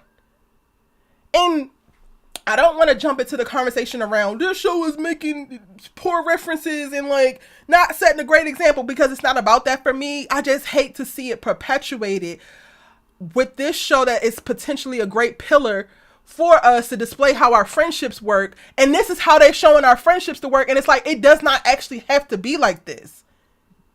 I don't literally, and I understand that it does happen. I get that these trifling friends happen. Again, I've already pointed out that there's various reasons why you get into seasons of just triflingness and like you get mixed match with people. But these women are at a certain age and a certain time in their lives where it should be a little bit more stable. And there needs to be a shift. There need to be a shift, or y'all need to the show name need to change because this is not a great representation of what I feel like majority of our relationships could be like. Like, I went through my comments last week and I remember one person sticking out of like, this is why I don't befriend women. And I'm just like, I hate that for you, because if you are not befriending other women because you expect for what you're seeing to play out to happen in your life, then you have no idea of the joys of actually being supported by a strong ass feminine community. That is like my norm. That is my motherfucking baseline. As a single black woman, I don't know nothing else. And to imagine somebody going through life, like, what are you doing? Are you leaning on men who might be around with questionable ass motives? Like, you only befriending men who probably want to fuck on you, and that's the only reason why they're calling you a friend, but actually can't show up for you in ways that you would need a friend to support you as you navigate life. Like, I hate this for us.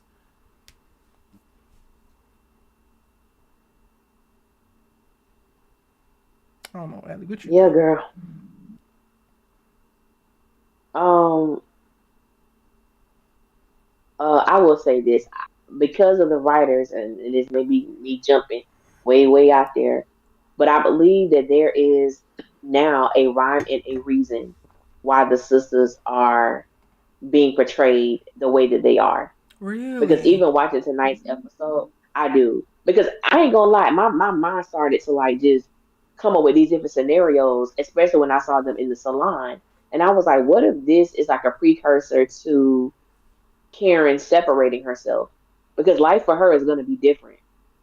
You gonna be a mom, you bringing a child to this world, the things you were able to do with your friends at one point, things are going to change for her. So it's like I could easily see the separation. Yeah. Like no lie, like the way my brain was working, I was like, I could see her. I know a lot of people on here don't want over Aaron, but I was like, I could actually see her being with Aaron and her baby or babies somewhere, and seeing and them, and it's kind of like a, oh hey girl, how you been? Mm. Long time no see. I can really see that happening because it's like y'all got, if y'all could bring that stuff to this woman's grand opening as if to say the hell with you and what you got going on, Yep. I don't put it, hell, I ain't I'm putting it past them at all. I just don't at this point. Yeah. At this point, because when she was like, "Do I mean that little to y'all?" I'm like, "Yeah, you do. You mean that little to them. You mean that little to them.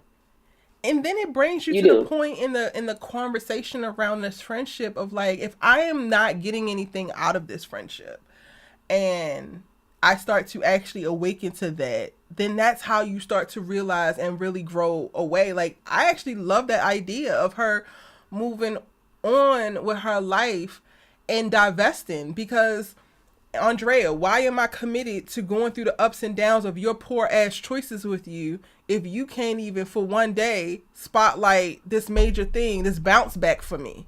If you can't even set up certain boundaries with your assistant slash other best friend that does not include clowning my ass, then why am I trying to coax your ass off the ledge every time you decide to do something dumb in your life behind some dick? Danny, why am I buying you groceries and loaning you money? Sabrina, we've had probably the Okay. most genuine of connection and relationship, but why am I allowing myself to stay in a very open and vulnerable place where I probably have the most genuine connection with a person who is basically a sheep and can be swayed? Because it gets to a certain point in life, once you decide who you are and who you want to be and the trajectory that you want to go on, you have to align with people who are also moving in that direction, because anybody else is a damn detractor who will stop you from reaching your damn goals. So Sabrina is quiet as kept, great intentions, cool, cool, cool. But because you're so readily influenced and you give about the validation of these other hoes, now you become a distraction and deterrent for me. So I got to disassociate from your ass as well. Period. And we sip. That need to be where it's at. We need to be moving through Karen releasing these hoes, and I will be perfectly fine with that. And whatever growth that they need to go through, that they need to see once the friendship breakup happens, then that's on them. Yeah. Because whether people want to realize it or not, Karen is a damn good catch, romantically and platonically. No, y'all hate to hear it, but it's the fucking truth. All right, so let's go outside the salon, because Zach is out there. This man makes me so mad.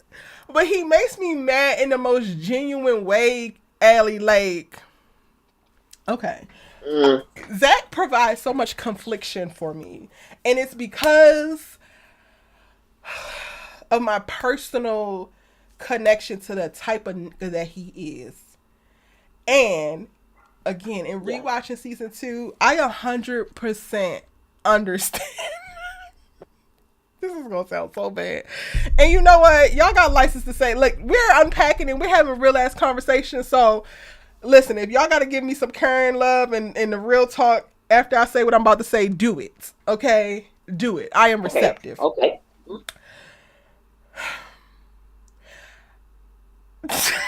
I'm like low-key embarrassed, but it's the fucking truth. I understand how Zach works his way into these women's heart. Zach in seasons 1 and 2, trifling, yes, but charismatic as fuck. He is funny as hell. Like, he literally keeps you laughing. So it's like that is how he worms his way in and like massages all of the bullshit. Like, it's almost like magic in watching it. So the confliction coming back into present time, right? I am conflicted because Hmm. I am on board with Zach showing up to the salon to support Karen. I'm 100% on board with it. I think that it's beautiful. I think that it shows growth. I think that it shows great intentions. And I also understand every single thing that Miss Lisa said. And I understand that what the optics give. And I also understand, are there any, like, could there possibly be seeds of something else that he don't even know, that's subconscious to him, that's compelling him to do certain things, which again makes this shit so messy. I am just like so conflicted in watching Zach show up because I want him to show up and support Karen because she deserves it, because she needs it, and because this is part of his redemption journey. But I understand how complicated it can be with the additional context. And I'm like struggling with like being on his head, but then also feeling very compelled to root for him. Going back to season 2, I was pulled back into a place of trying to root for Zach, and I'm befuddled by it. Okay. Um, I'm gonna hold up these two F's. These are F's for F Zach. It will always be, even when I try to give Zach the damn benefit of the doubt, he does something that tells me, Alicia, you crazy as hell for giving him the benefit of the doubt because he gonna always pull something stupid out his ass. Now I ain't gonna hold you, Erica. Initially, I said, you know what? I can appreciate the fact that Zach is showing up Yeah. on this monumental day for Karen. I think it's actually great. I really do. I didn't have any problem with him having the flowers. I didn't have a problem with his presence being there until that bastard. I'm going here to ask for about the paternity test. I'm sorry, you're doing what? Yeah, okay, so I think I got diverted. And You're that's the doing part what? I want to add that on there too. So you in here, like you start to negotiate how you going to present her with these flowers. And I'm thinking it's because you don't want the signals to be crossed or to be mixed. But then you like, I need a DNA test. Not you come and lay your goddamn burdens bare too, just like these goofy ass bitches. Absolutely the hell not. This is not the day to do it. Are you high? So again, that's where the confliction come in because I had that moment, that visceral moment of like, boy, I oughta, but I appreciate the like you even being at this place.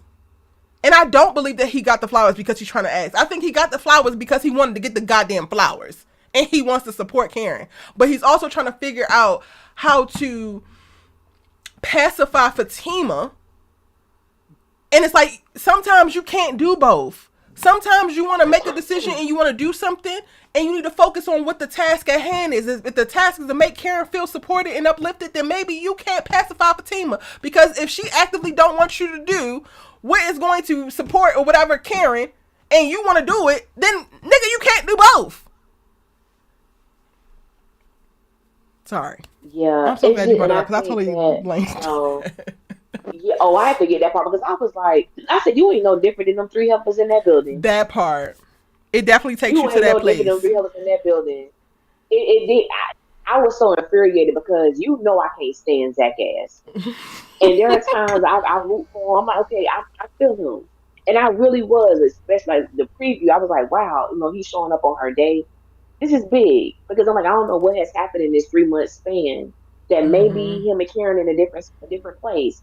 So I was cool with it. But then when it was like, so that he could, yo, Bum, I need a DNA test about you.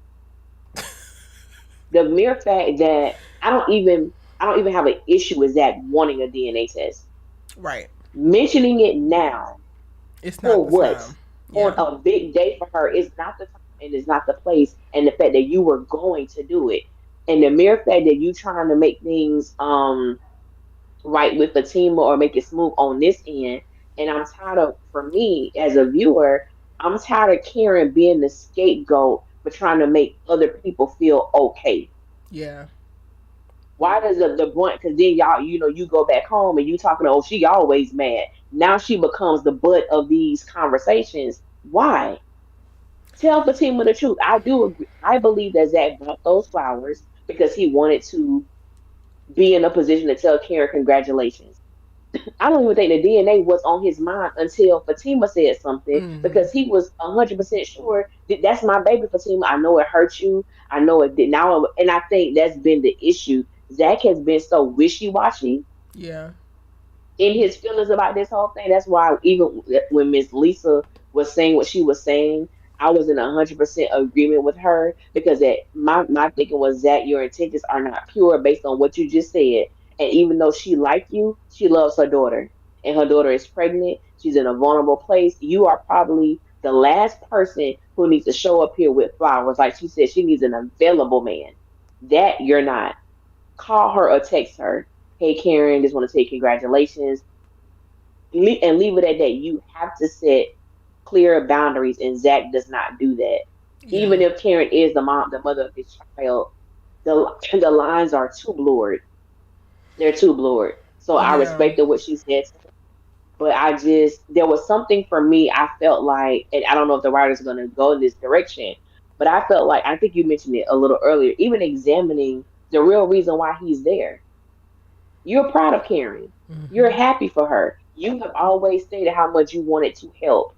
And to see that she's done this without your help, I know Zach was happy. And I really wish we would have been able to see that besides the DNA test being thrown in there. Because I Yeah. really think underneath it all, he really is happy for her.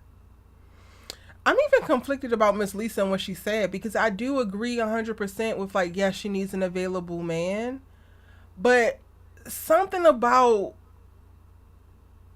I don't know. I don't know if I want Karen to be tested or what. Like this is really me unpacking in real time, y'all.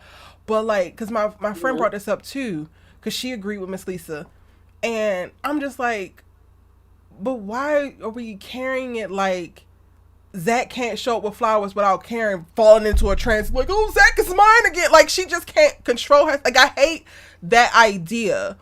So part of me wanted him to be able to show up and give her this and be supportive and her be perfectly fine, not take it as something that it's not, because everybody's assuming that she's just gonna fall back into this place and be clamoring over him and da da da da da da da.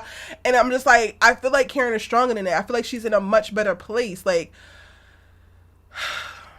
for me, watching Zatima navigate their relationship and how they talk about Karen, to me alludes that they are much more in a place that they were still 3 months ago, and Karen is ahead of them. Like, I think that she would be fine accepting flowers from him.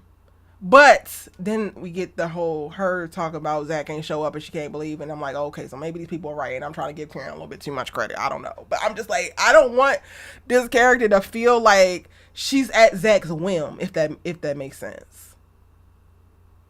Yeah, I felt like I don't know. I just feel like Karen is in a place where she feels she doesn't really have support the way that she would want it. Mm-hmm. And I think Zach showing up, I think probably would have meant the same as if her friends being there. That's what I Because for me, thought.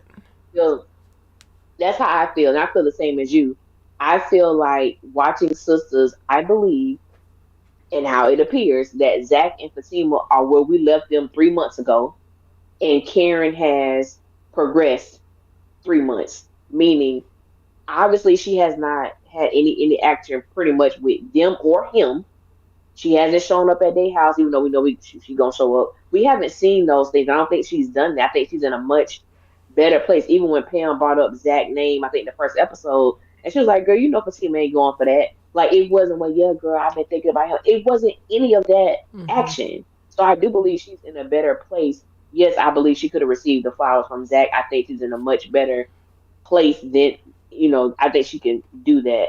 I just feel like it feels like there is something with Zach because he's working overtime to prove to Fatima, well, you know it ain't nothing there and it's just what it is. And it's like, do you believe that? Mm. I And don't think Fatima believes it. Child, and that brings us to her. But wait a second, before we gotta go down there, because I might need to brew some more tea before I get to Fatima's ass. But I think I literally said this to my best friend. I was like, while watching, I understand exactly what Miss Lisa is saying, and I agree. But because I guess Karen doesn't have the support, and she also, feels it, and is like communicating that she doesn't feel the support. I'm like, she needs all the support that she can get. So I kind of wanted Zach to be there because, like, just because of that. Like, she deserves as much of an outpouring of love that she can muster, because Lord knows this circle around her is not doing it. So it just makes it a much more complicated of like, no, he shouldn't be there, or no, he shouldn't do that, because in all honesty, she needs as much as she can get. Yeah.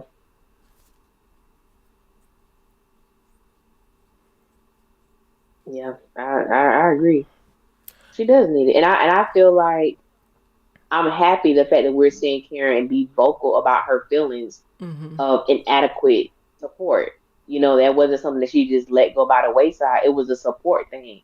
And I think even the whole thing with Fatima, seeing her friends at brunch, I don't think it was the point that she was mad or upset or angry.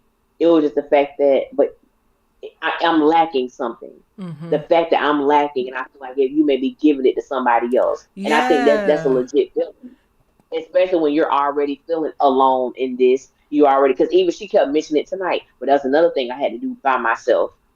Like Mm-hmm. that's how she feels. So it really makes me wonder, like with these conversations, are y'all even? She's pregnant. How are you feeling? Like, is there something that we can do? I'm not saying they need to pamper or be at her beck and call, but your friend is pregnant and she doesn't have a man. She's not with the man that she's pregnant by, whether it's Aaron or Zach. She ain't with neither. So if y'all being her sisters, y'all gonna have to act like that. But we already know y'all ain't that. So she, without other than Pam, she really is kind of out here by herself. That's why I really do want Aaron to come back. I know he coming back. I just don't know when, because he would be that support that she, Mm-hmm. rightfully is seeking or desiring. So Yeah. But even that, like, part of the whole releasing Aaron thing, while I think some of the resentment came from the Jennifer thing, and going back again and rewatching season 2, Karen was so adamant about not being the soft place for Aaron to land and to like bury all of his shit in, and like to mhm. be the reason that he starts drinking and spiraling. Like she just did not want to be a catalyst for everything that he didn't want as a man to happen in his life to start happening. And then she also didn't want him to like run from his life. And like she didn't want him also to reap the like consequences of like her broken heart. She was very, very vocal about that from the very beginning. So even watching her in these first 3 episodes navigate this alone, and her not want to call Aaron or even mention Aaron feels a lot more like not wanting to involve him in something that seemingly doesn't involve him, and leaning on him for that emotional labor out of respect and love for him, than it is about her like not wanting to be with him or just not loving him, you know. Yeah, yeah, and I think to me, I think that's the part of the puzzle that a lot of fans miss. Whether it's because they don't like Aaron Mm-hmm. or whatever the case may be. I personally believe, and I think we all saw, especially if you look at season 2, Baby, it is Karen was falling heavy for in Aaron. season 2. It's heavy in season 2. Ooh. Karen was falling for Aaron on a real tilt, so much so that this is a woman who was with Zach, who was probably blowing her back out every night to get with a man who initially was celibate, and she was okay with it until she started getting that itch. You know what I'm saying? But initially, like, she was okay with it. She didn't want to tempt him. She didn't want to be the reason why he failed, because she did respect the fact that this is a person who considers himself a man of God. I don't want to be the Yep. one that trip him up on his journey, Yep. and I could really respect that. And I think that, because some people say, well, she didn't never really want Aaron. That's a lie. Not based on what we saw, Hello.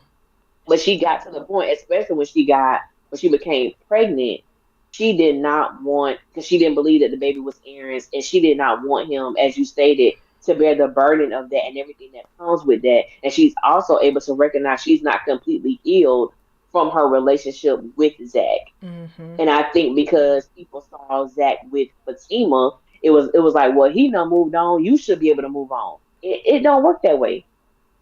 Yep. It don't work that way because truth be told, I looked at an episode today. I said Zach was such a liar. How he lied and talked about how Karen was a. I just went over there to talk to her. I hugged her. She started kissing me. That's a lie. You lie like you. And I think for me, it's hard for me to trust Zach. Like I said earlier, he's just so wishy washy when it Mm. comes to Karen, when it comes to this baby. You change your mind every other day. It seems too much. Get the DNA test when the baby is born, because you don't need to do nothing intrusive now. Get it when the child is born, you will know, and leave it at that. Yeah. Period. Yeah. So Miss Lisa convinced Zach to not go in. He goes back home only to stumble upon Fatima, who needs to get some flats because some heavy duty stuff is going down at the law firm, and she got to be nosy and be able to get around that joint. And these stilettos ain't working. It's the Hmm. timing for me. So somebody said, and I meant to pin it, but somebody said that Zach shouldn't have told her who the flowers were for. I don't agree. Mm-mm. I understand how I don't agree complicated with it that one. is and how it basically brought upon this discourse, but I am actually going to commend him for being honest because that's what they need in their relationship, and they're not always as forthcoming as they need to be. So this was a Hmm. very honest thing. What I struggle with Fatima in this episode is like, girl, I am just so over your attitude about Karen. She is not going anywhere.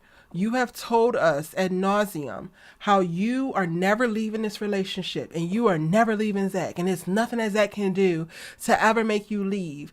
And you're very aware of not only Karen being pregnant, his feelings for Karen, all that has gone down in the last 6 months around that, what y'all mean, whatever, all of it.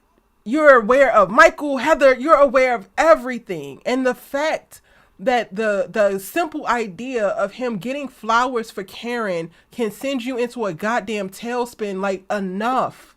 Enough is a goddamn enough. It's like you want him to play nice and you want him to be cool so that Karen don't be crazy, but don't be too nice because why, like, it's she was so excited about them damn flowers when she thought that was for her. Then all of a sudden they get thrown to the ground. To me, that's fraudulent. It's so whack. It's whack Mm-hmm. behavior. And I get it. I'm not discounting or invalidating your feelings or your jealousy, but at least acknowledge that your ass is jealous. But then also, what are you going to do about the jealousy? Because again, Karen is not going anywhere. And I'm going to keep asking this goddamn question because you don't seem to have an answer. If you have to worry every time this boy steps out the damn house and heads in Karen's damn direction, why are you in the relationship? If he cannot support a friend who's having a grand opening and buy flowers or buy whatever, I don't know, whatever, buy some perm and deliver it over there without you losing your at the idea of him doing something nice for Karen, why are you in a relationship? Because you wasn't throwing a fit when Karen was over here with the damn toys in the car seat. 3 months ago, I thought y'all had got to a better place, so it should not be unfathomable for him to buy some goofy ass flowers from Trader Joe's and take them over there. Like, I get it, they have history. I get it that it's complicated, but it don't need to be this damn complicated. It doesn't need to be a nuclear attack every single time Zach thinks fondly about Karen or something that Karen is doing. And if it is going to be this for you, why are you in the relationship? Because yes, it's too much, but you're choosing to be there. And this is the point. This is what I was expressing to my friend, where she acknowledged, like, yo, this is why it reminds you of this person. I had a friend who is do or die for this man. This girl, she used to borrow my car to go catch this nigga cheating. She had me dressed in all black, going over people's houses, peeking in window. Like, I did some dumb shit with this girl. All behind this nigga that you just cannot Wow. leave alone, who is cheating on you, doing this and doing that. And it gets to the point of, like, I could be the friend and support. This is what you want to do? Okay, cool. I got me some black jeans and some Timbs. Cool. If we got to fight, bet. I had that season of my life. We'll never do it again. Well, I don't know if I would never do it again. But probably. wouldn't do it again. I already had, like, watching Fatima navigate the relationship with Zach, actively choosing to continue to sacrifice herself, downplay herself, dim her light, and then still get mad about some of the shit he's doing doesn't make any goddamn sense to me. You chose this. You are actively choosing it. And in every other episode, you looking at the audience and telling us, I actively chose this. So girl, why is this a thing? Why are you like losing it at every fond thought that this boy has about this girl? Because if it puts you in this jealous or this insecure of a place, then your ass should not be in the relationship. And that does not take anything away from Zach's responsibility in communicating with her, because he has laid the groundwork for her to be jealous. He has laid the groundwork for her to be insecure. He has been poor as a communicator and emotionally not being available in the way that he needs to be for her. However, she has also seen this, known this, seemingly accepted it, and now continues to throw tantrums behind it. And to go back to like the analogy I gave of my actual friend, there's only but so much time that I'm going to roll with you with the foolishness. This is not a lifelong commitment I'm giving you. In late teens, we dressing up in all black and you borrowing my car so that he don't recognize your car when you driving through the goddamn parking whatever of this potential hoe that he might be with. And you got to spot and see if his car is there. Then you need me to go up his job and do this and do that. And I'm doing all of the things that's being requested of me as a friend. But it gets to a certain point, like it did with this particular friend, where girl, I cannot stay on this roller coaster with you. So when a call comes in, for you to take my car, no, you can't take my car. Or when a call comes in for me to go see if he's over there, I'm not going. Because you've been in this relationship now for 7 years. And I've been already doing this with you for 7 years. At what point do he stop or you decide to leave? And that's what Fatima's giving. I'm over it. I'm over her tantrums. I really am. Whether Zach was right or wrong for buying the damn flowers, I'm over her feeling the way about it. I just really am. Sorry, Ellie. I mean, you said you know. I no. I feel you, and I do understand. This is my. I think it was D.D. Taylor that asked the question of would it be okay if your ex bought if your man bought his ex flowers? And this is the thing.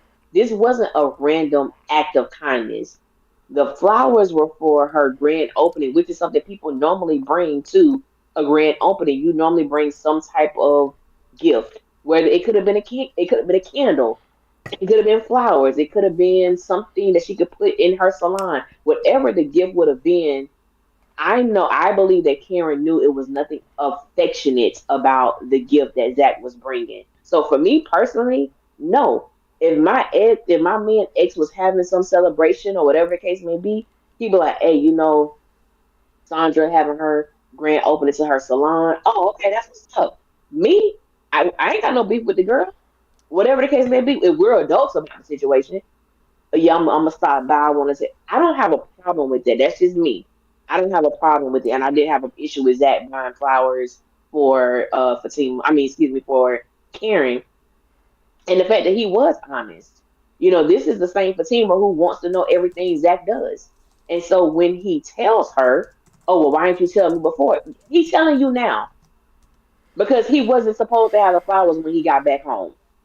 Period. But now that he has them, they were for Karen's grand opening. Period. And I think that this thing with Fatima is the same Fatima when Zach told her that Karen was pregnant. That's life, babe. I thought you had something devastating to tell me. Oh, so you're cool with it. You were cool with it then, sis. You were okay because that's life, right? Because nothing phases you. You were okay with it. But now, this stomach getting bigger, the stomach getting more swole, the baby gonna be here soon. Now things are changing. Like as you said, the flowers that were once nice, now they've been thrown to the ground. The idea of Karen being pregnant, you was cool with in this life. Now it's triggering for you. You need to deal with the why, Fatima. And I hope we really do see that because we're seeing it in action, but really breaking that thing down with the why do you feel this way? In my personal opinion, I believe that Fatima believes Zach is not over Karen. I believe Fatima has I don't want to know if I want to say the word fear, but I do believe she has a concern because this is the same woman who was with a man for years who dumped her, then got married 2 days later. So I believe Fatima still deals with that. She would have to. And and I believe Ellie, she still like, she still deals with that. and I think that that's the part that a lot of people miss when I have my very spirited rants about Fatima. That part, if she leaned into that, I could go on that roller coaster. Not necessarily roller coaster, but I can go on that ride a little bit better. She has been portraying fraudulent thoughts and mindsets and behaviors because you started out saying that this was no big thing. You started out lying as if you this superhuman person who is not affected by your emotions or feelings of jealousy or insecurity or whatever, and then you persistently behave in insecure and jealous ways, but then you keep pissing on our legs and telling us that it's not that it's raining.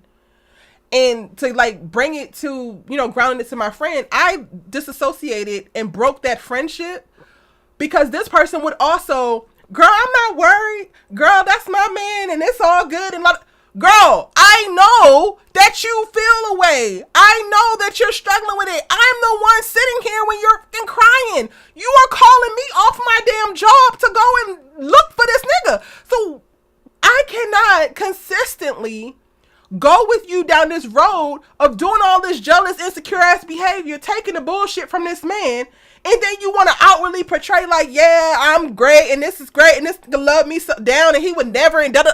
Girl, I already know the truth. So now I feel like you think I'm dumb. And that's what I'm getting from Fatima. It's like, I would be all for her actually acknowledging her jealousy, her actually acknowledging her insecurity, her living in the space of this moment in time. This season right now in my life is tough as hell. And I don't know how I'm going to make it through it because I don't want to walk away from this man, but this is all too much. I could sign up to ride with that. But you lying and making it seem like you have a fix for everything and nothing bothers you. But he walked through the door with 12 funky ass Trader Joe roses with a bunch of little carnations in between.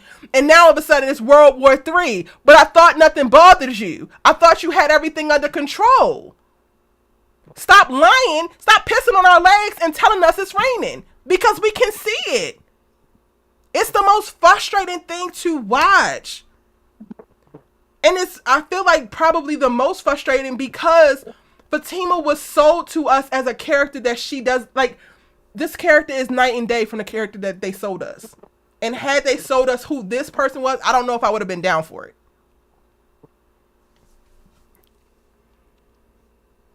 Those are facts.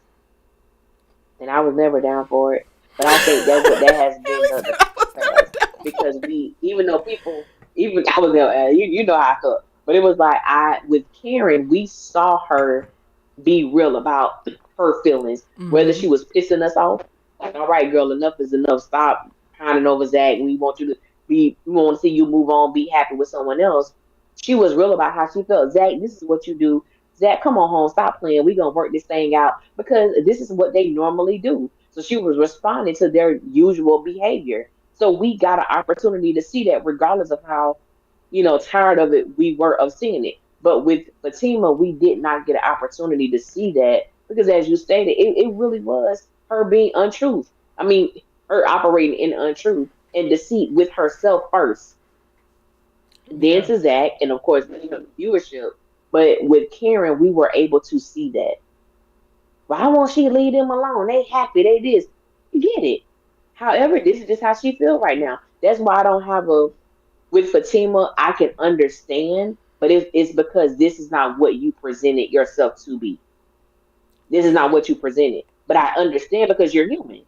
So and you're also, going to have these emotions. And also, how many of us have already gotten on board of your ass walking away? So at some point, we're rooting for you to not stay in this, and you rooting to stay there, but you literally Correct. taking yourself through this drama. So who wants to do that with you? You made a point of like she thinks that Zach is still in love with Karen or is like going to go back to Karen. That brings up my question again. Why are you in that relationship if that's what you truly believe? If that's what you truly think is on the precipice of the next corner of y'all's relationship, why are you there? And if you don't want to leave that damn bad, then why aren't you addressing that? Why aren't you leading with, I don't want you to buy her flowers because deep down I believe that you actually still love her and you're going to leave me for her any day now. All this other bullshit is just bullshit to me. It's more facade. It's more lip service. Like, let's get down to the real. Because this character is painted out to be so real. Y'all love the real. It's the same thing going on with Daniela. Daniela's probably one of the most fraudulent characters on here, but her description is give it to you real and raw. You're full of shit. You give it to us real brute and uncouth. But you're mm-hmm. Even I come across very brass and like abrasive in some of the things I say, but y'all can see me processing. You can see me being strategic, or you can see me, or you see me deciding how to deliver certain things. Where that's at? Yeah. That to me is what is a part of honesty as well. Take into account the damn audience and not just doing I don't know. Do you believe that Zach is going to leave Fatima for Karen?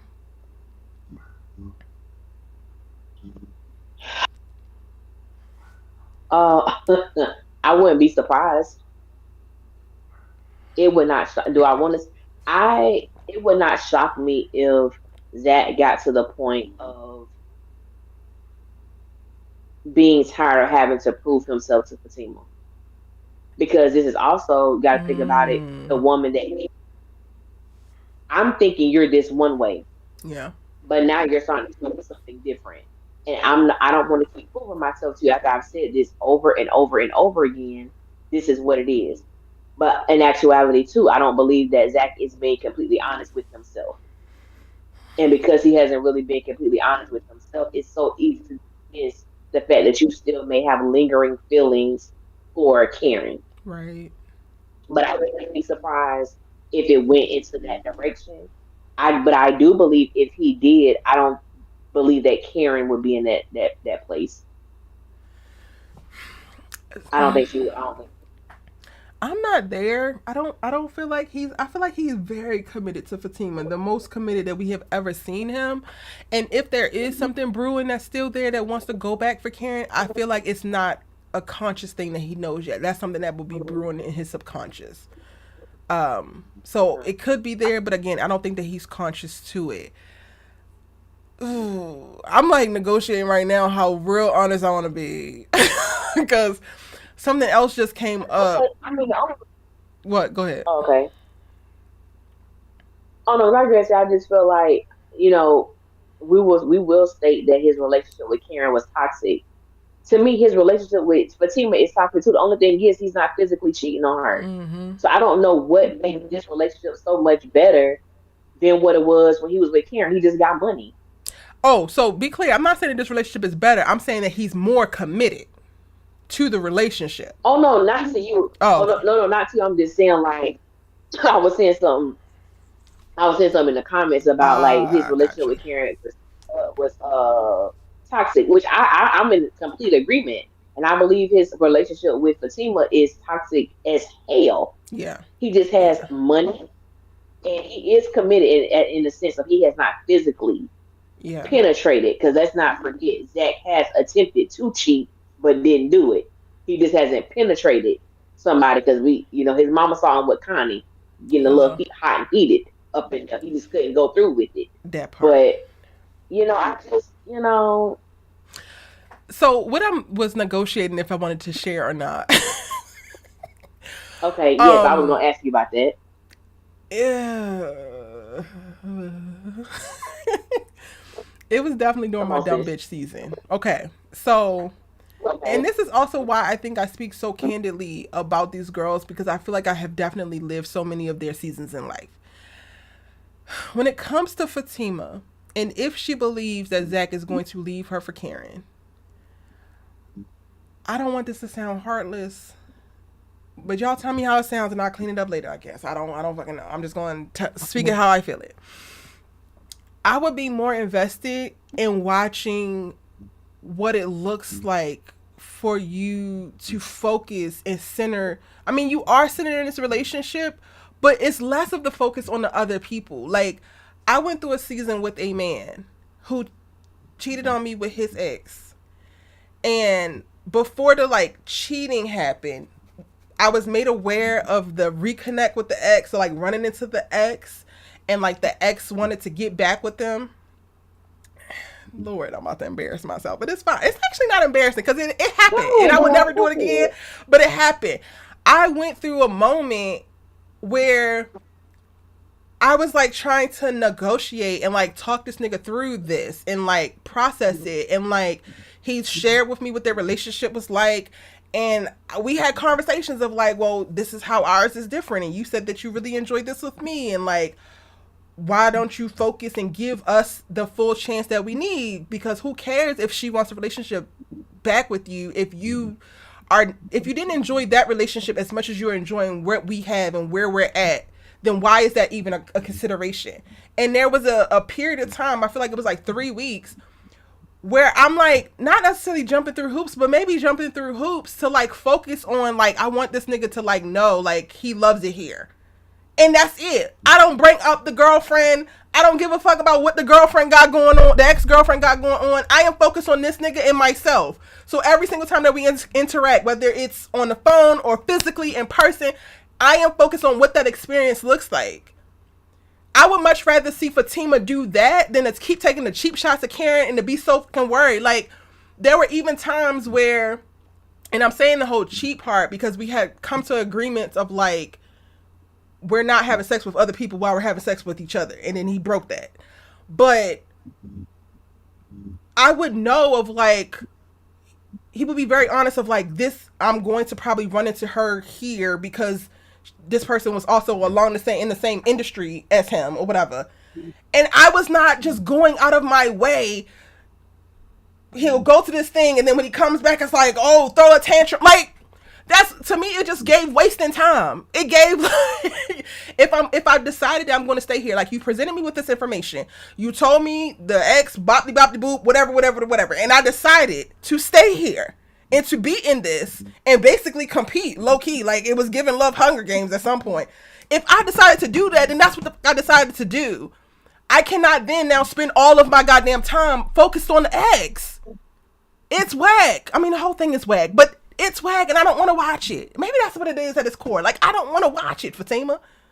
Give yourself fully to this self-sacrificing and prioritizing this relationship.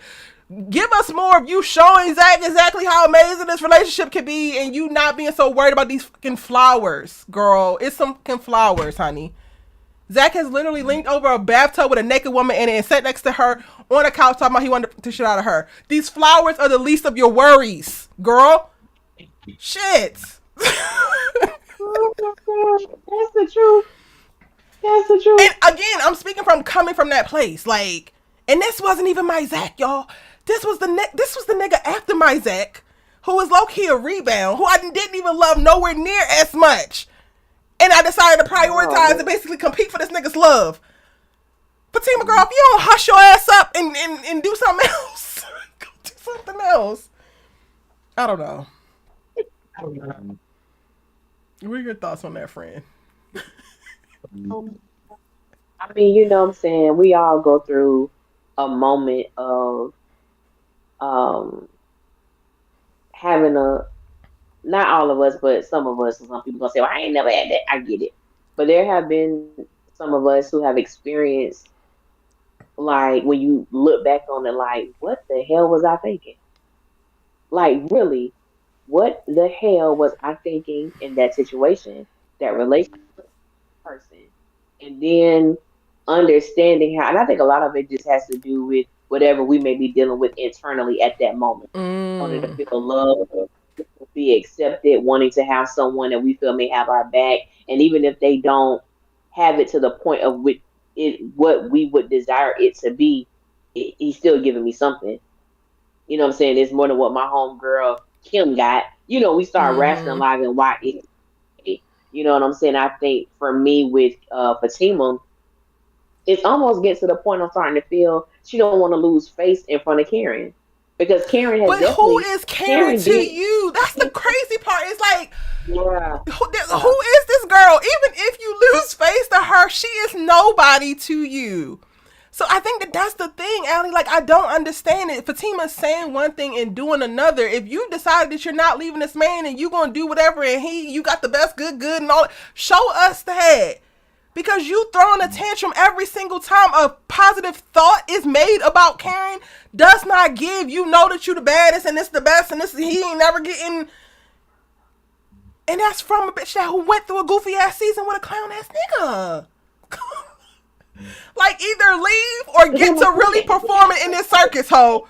Leave the circus or get to performing. Because this little middle ground is not working for me, Fatima. You need to commit. Baby. Cause she ain't acting like she got the best cat walking around her. You know, the cat that's supposed to put Zach to sleep every time.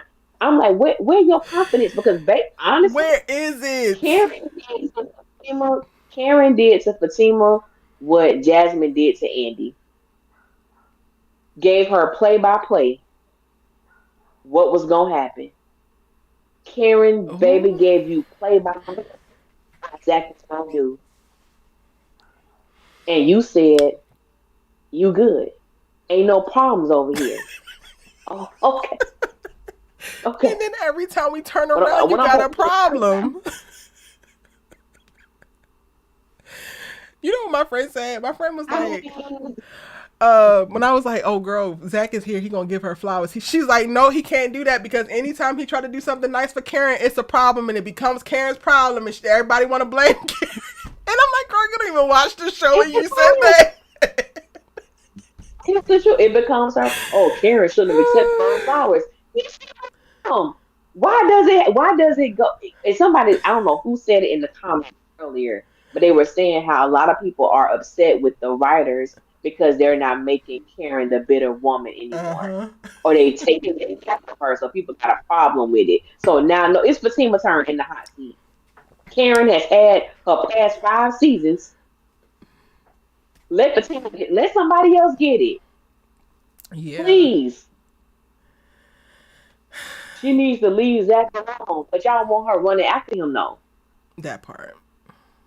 Have both. You gotta choose. Like Fatima, baby, you can't have both. You gotta choose. You have chosen your poison. Oh, Yeah. So I just you wasn't feeling it. chose. I need to go back and rewatch the conversation between Zach and Fatima because I know that she said something about he needs boundaries and yada yada and all that might sound good and everything, but she really lost me with the initial attitude. Like once her temperament changed the moment she found those flowers were for Karen, I really kind of checked out and I was just like, girl, you're a clown. Good night, ZD. Good night. Yeah, Fatima missing with the boundaries. I'm like, baby girl, you don't have no boundaries because you want to be friends with Karen's friends. Mm. Why you ain't got no? So you can't talk to Zach about no boundaries. Sorry, And it holds whoop. no weight. And whoop. Okay, let's go ahead and push on because at this point I spent so much time reading these hoes that I got on my nerves. We could do a small thing. What happened to it? What happened the rest of the night? I don't even remember. um, the only person we haven't talked about yet is Gary, I think. Oh no! Oh God! Oh God! Help me, please, please. Yeah. Sabrina and Rich. Oh, Ellie, I can't do this. Like between Zach, Fatima, Karen, Andi, and fucking Gary, I cannot do another nigga that's raggedy. I can't. I am at capacity. I am at capacity. Sabrina goes okay. and So who talks we to going to Rich. We going to Rich. Well, okay. You know what? I'm gonna let you introduce the Rich thing, the bank Rich, and then the Rich at the thing, because I am going to be completely unhinged, and it's for the most obtuse reason. Okay, okay. So we first see Rich coming to the bank. He's depositing some money. I don't like that little chick that worked with Sabrina. Let me just throw that out there. I don't like her. So Sabrina was like, she wanted to apologize about, or they brought up last night before. I ain't gonna lie. I don't even remember what happened too much in the scene. I know this scene was quick. She couldn't really talk. They was gonna meet later at the juice bar. Okay, so she goes to. Am I missing something in that scene? Because The I don't bank? Are remember. we still at the bank? Because I was already on his head Yeah, at the yeah. bank. You wait in my line. You pull a Okay. Calvin. Okay, cool. You pull a Calvin, which is fine. You wait in my line and you here to apologize because you just ran out. Why is there a coffee for you in your hand, but there's no coffee for me?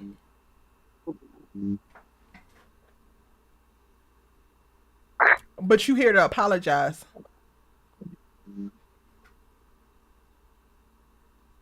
and drop off your little That's funky ass funny. checks. Becky with the blonde hair could take care of these goofy ass checks because where's my coffee? I literally turned to the FaceTime and was like, friend, am I jaded? Because Rich is rubbing me all five types of fucking wrong. You come up here with your coffee in hand to apologize to me with no coffee for me.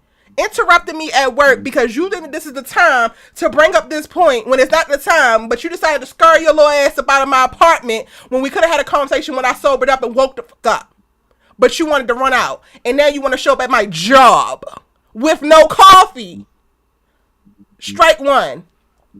Okay, go hand over to the juice bar. I told you it was a very obtuse reason why I'm on his ass. But Why you hang a lady? the no coffee thing is a sign to me, Allie. It's a sign.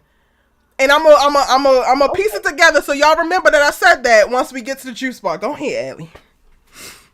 Okay. Juice bar. Oh Lord, my brain. Juice bar. They talk. Is he the owner of this bar? Yes, I was wondering why I keep wearing the same damn shirt, but I guess that's the uniform. Hmm. Yeah, I'm like, normally the owners don't wear that, but okay, whatever, Rich.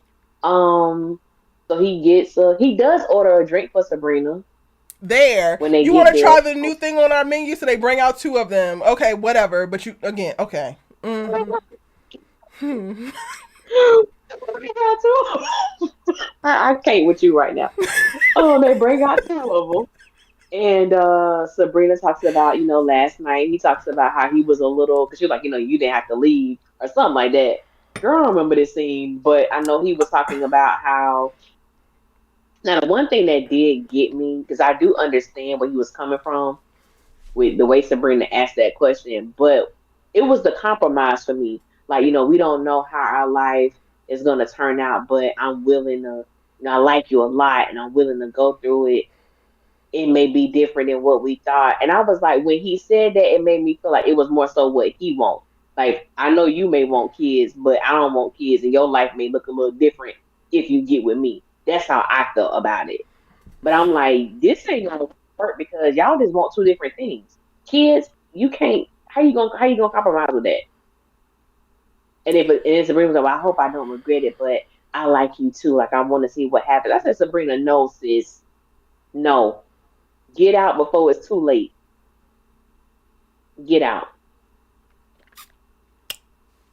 That's all I remember. I don't remember. That's me being tagged in.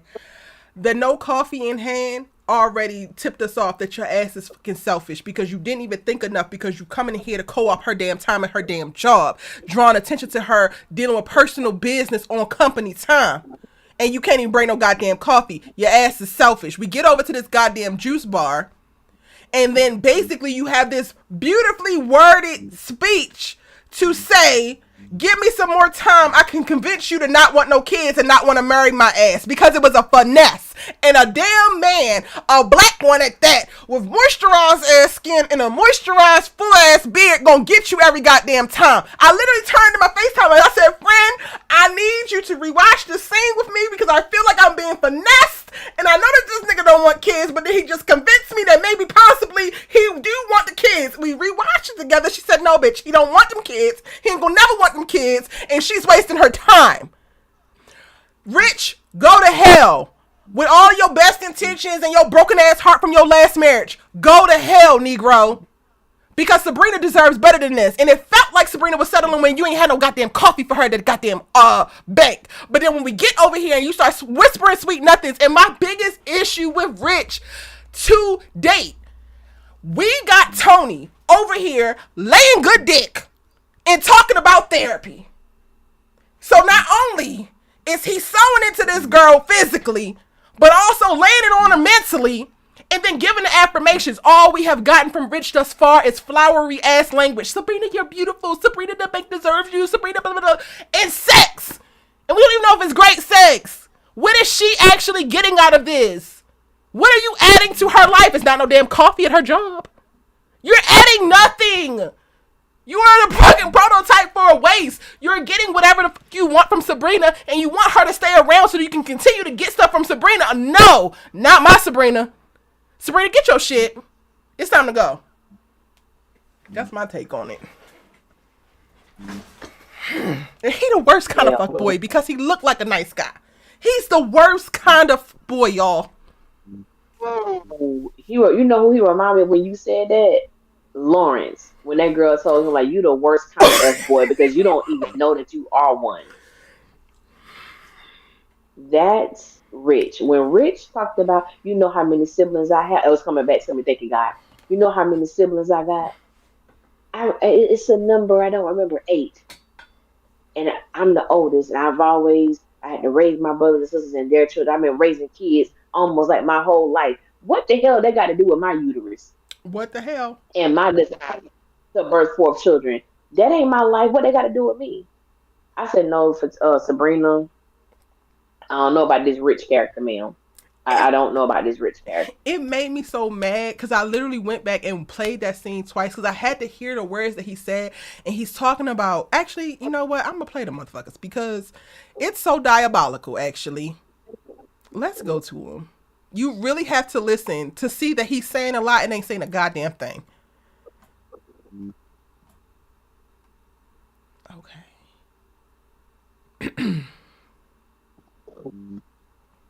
Is this it?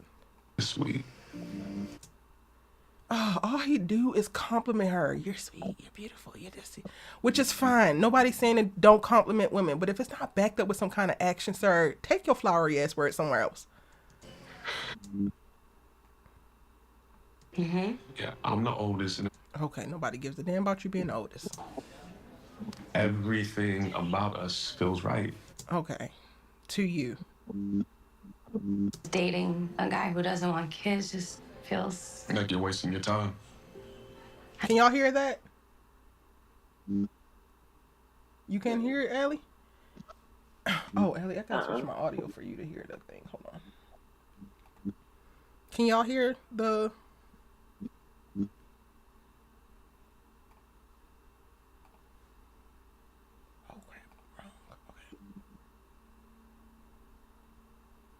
Oh, why did it do that? Oh. There we go. Can y'all hear? Oh, y'all can hear. Okay. I don't want to say can that. Can you hear, Ellie? But it just feels like if we end up there, we can't be mad that we did, you know? Ellie, can you hear it? Okay. This is the beginning, y'all. This is the beginning of the boy's speech. So what are you trying to say?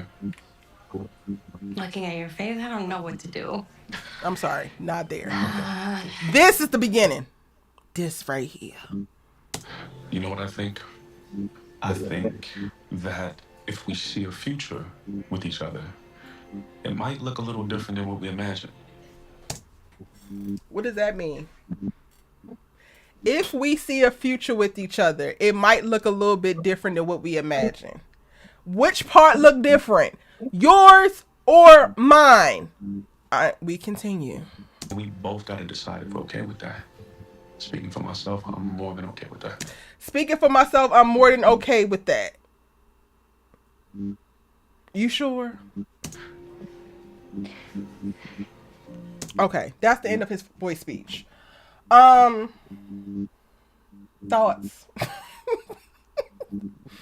I did already phoned a friend to make sure that I wasn't tripping and just jaded. But no, this was a boy speech. It was, especially with that, I like I said, when he said, we have to agree that, it may look different than what we imagine. I felt like he was talking to Sabrina. I don't want kids, so therefore my life is not going to involve children. When Sabrina said since she was a little girl, she always envisioned her life with children. She always knew she wanted to be a mom. There is no more conversation. There, you got to get to a point in your life, which I know we're going to go on this journey with her freezing her eggs and everything.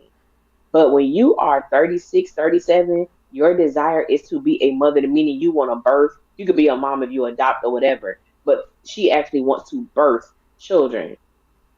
This man has told you he don't want kids. We got to cut our losses. I'm not finna hang with you, get my feelings more involved, only for us not to want the same thing when we already know. We already know. And then Literally. Tony don't seem, Rich doesn't seem very convincing to me that because the verbiage wasn't there. It Our, wasn't. our It was so vague. it was very vague. It wasn't specific. Like if he would have said, "Yeah, I've always thought my life would not have children in it, but until I met you, I'm open to the idea of becoming a father or starting the conversation." We didn't get that, Nope. so that lets me He know he said we could Sabrina. have possibly see things different, and I'm open to seeing it differently. Which leaves the door kind of open to kind of dangle it, the carrot in front of her of like, girl, it could be a possibility, but the sentiment behind it really felt like I need more time to convince you. And when I said that to my homegirl, who again doesn't watch the show, she literally said, or I just need more time for your clock to run out. That shit hit me like a ton of bricks. Yeah, for your clock to run out or for you to change your mind, for you to be, and sadly this happens, and I know someone this happened to, always wanted to have children. Always. The dude she got with did not want children. And they were together for a long time. It's like, well, baby, let's just see what happens. Let's see what happens. Of course, she was madly in love with this man, wanted to spend the rest of her life with this man. And because he didn't want children, she yielded her desires to that. Yep. Because I don't want to lose him. I'm too invested. I'm too involved. I don't want to lose him. Uh-uh. That's why I'm like, I don't play with fire. I'm not that woman. I don't play with feelings like that. When we know we don't want the same thing, you just could be my friend. You could be Mm-hmm. somebody I'm cool with. Be my man. Period. We don't want the same things. Mm-mm. And don't get me wrong, me pointing out the manipulation happening within this conversation and Rich getting a lot and it feeling like this relationship is given a little bit one sided doesn't negate the fact that I actually am enjoying the storyline playing out, and I think that this is a conversation that needs to be had. It does. And I think it's also a cautionary tale too with women. Mm-hmm. Don't wait till you 3 months to bring up what you want, which lets me know that her nor Danny was having the appropriate conversations. Danny didn't know her man was in therapy. Yep. Sabrina didn't know that Rich did not want children. We normally talk about that on the first, second, third date. Yeah. If they don't have kids, you know what I'm saying? Like, do you have children? If not, do you want children? That's it. That's normal conversation. I think, what the hell do y'all be talking about? That I don't understand.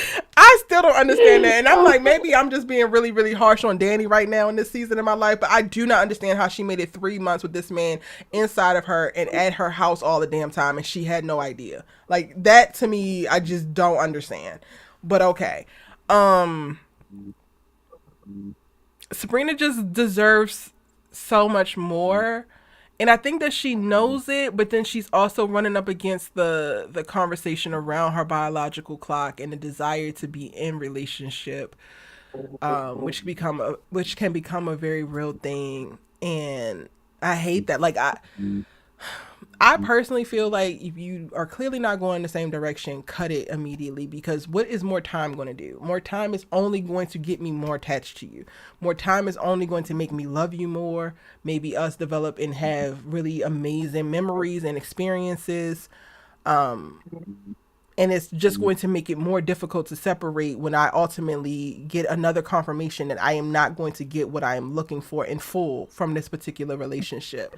However, the desire again to be in partnership, the desire to be cared for, to be loved on, to have regular sex, like all of that is a very real thing and can be a very real pressure on the other side of it that could be a part of what's, I guess, helping her decide that she's going to still go with it. Chrissy said, "Better lose a Okay. man than yourself."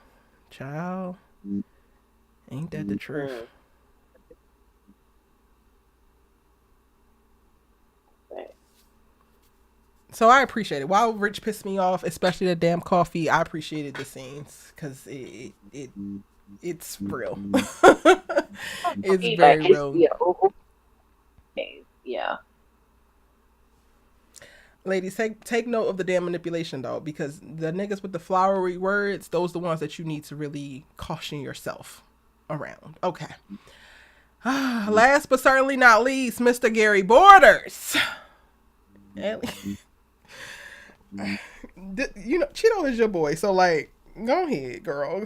You go ahead and introduce You know, Cheeto and it's all his foolishness. my boy, but Gary, Satan, Gary, Lucifer is not. Honey, Not Gary saying is Gary diabolical. Lucifer. Gary was upset. First of all, I love the energy that Hayden had toward him. Yes. He calls me, man, I need your help. Hayden was like, I don't know you. I ain't never seen you. I don't know nothing that you do. Hayden was like, I don't want no Gary. I don't want no parts. When I dealt with you, we were on the up and up, but you and some foul stuff that I'm not a part of, I'm good. Yep. I'm good on bro. I'm good. So when we get, I forgot his little white friend name, whatever. Hudson. But Hudson, thank you. Gary has been trying to call Andy, and Andy is not answering her phone, nor should she. And he is all uptight because he feels that he has basically given her the life that she has, the lifestyle that she has, and the least she could do is answer her phone. I'm like, dude, I wouldn't spit on you if you was on fire. Literally. Yep. You will burn dealing with me. Gary, Penelope comes, right? Now I knew Gary was up to something when he started opening up that damn food container. I was like, why So you opening this weird. up and say she wanted that? Why you opening that thing up? And then look, I just, he spills, and I'm just giving the overall. He spills it on Penelope. She has to go to the bathroom. He takes a picture of her credit cards. And I said, now, what money does Penelope have? That's what I'm lost about. Like, and I even if mean, she she does probably have has money, some she don't credit limits that he could probably max out because he don't have nothing. he can do that. I'm just like, oh, also I want to bring attention to where has her baby bump gone? Ooh. Did they fix a size? Because that baby bump wasn't baby bumping. And it was folding while she Where was did sitting over. And I thought that the okay? So spilling I'm of like, the what? food was to get closer to that. I'm like, it drew so Yes. much attention to the baby bump and how the baby bump is not baby bumping. So I was a little. I said, what's going on here? Gary, you are 100% Satan spawn, 100%, and the way that you are perfectly fine with playing like it's just even more diabolical because he literally knows what it takes to be a good man, and he dangles it to be able to bait women to do certain things just so that he can continue to be diabolical, like him stealing her damn credit cards in this moment. But when we get to the point of like the end of the episode, you're not even just stealing her credit cards because you need money to be able to survive. You're doing it and you upped her life insurance policy, put yourself on. So are you gonna kill this girl? Gary, really? Child. I, But I was like, the devolving Gary, that is happening when it comes to Gary Border and it's happening so swiftly is beyond me. However, it is like a car crash and you cannot look away. yeah. Tari, you shady. Tari, you shady as hell. But the crazy thing is I thought that, but I didn't want to say that out loud because I don't need to be hot on my ass. I just read the It came comment. to mind, and I was about to say it, and I said, nope, gotta be quicker than that. It definitely gave that right from that interview. I know exactly the moment. I have a screenshot in my head of the moment you're talking about. It definitely gave that. um, so I he's don't really remember gonna that plan interview. to like get rid of this girl. Like she is that dispensable to him. So all of the theatrics that we saw at the end of season 6, Andi means nothing to me. You are the pure Madonna and the real wifey material. All of it. Like she is literally just a a pawn. A pawn? Is that on a chessboard?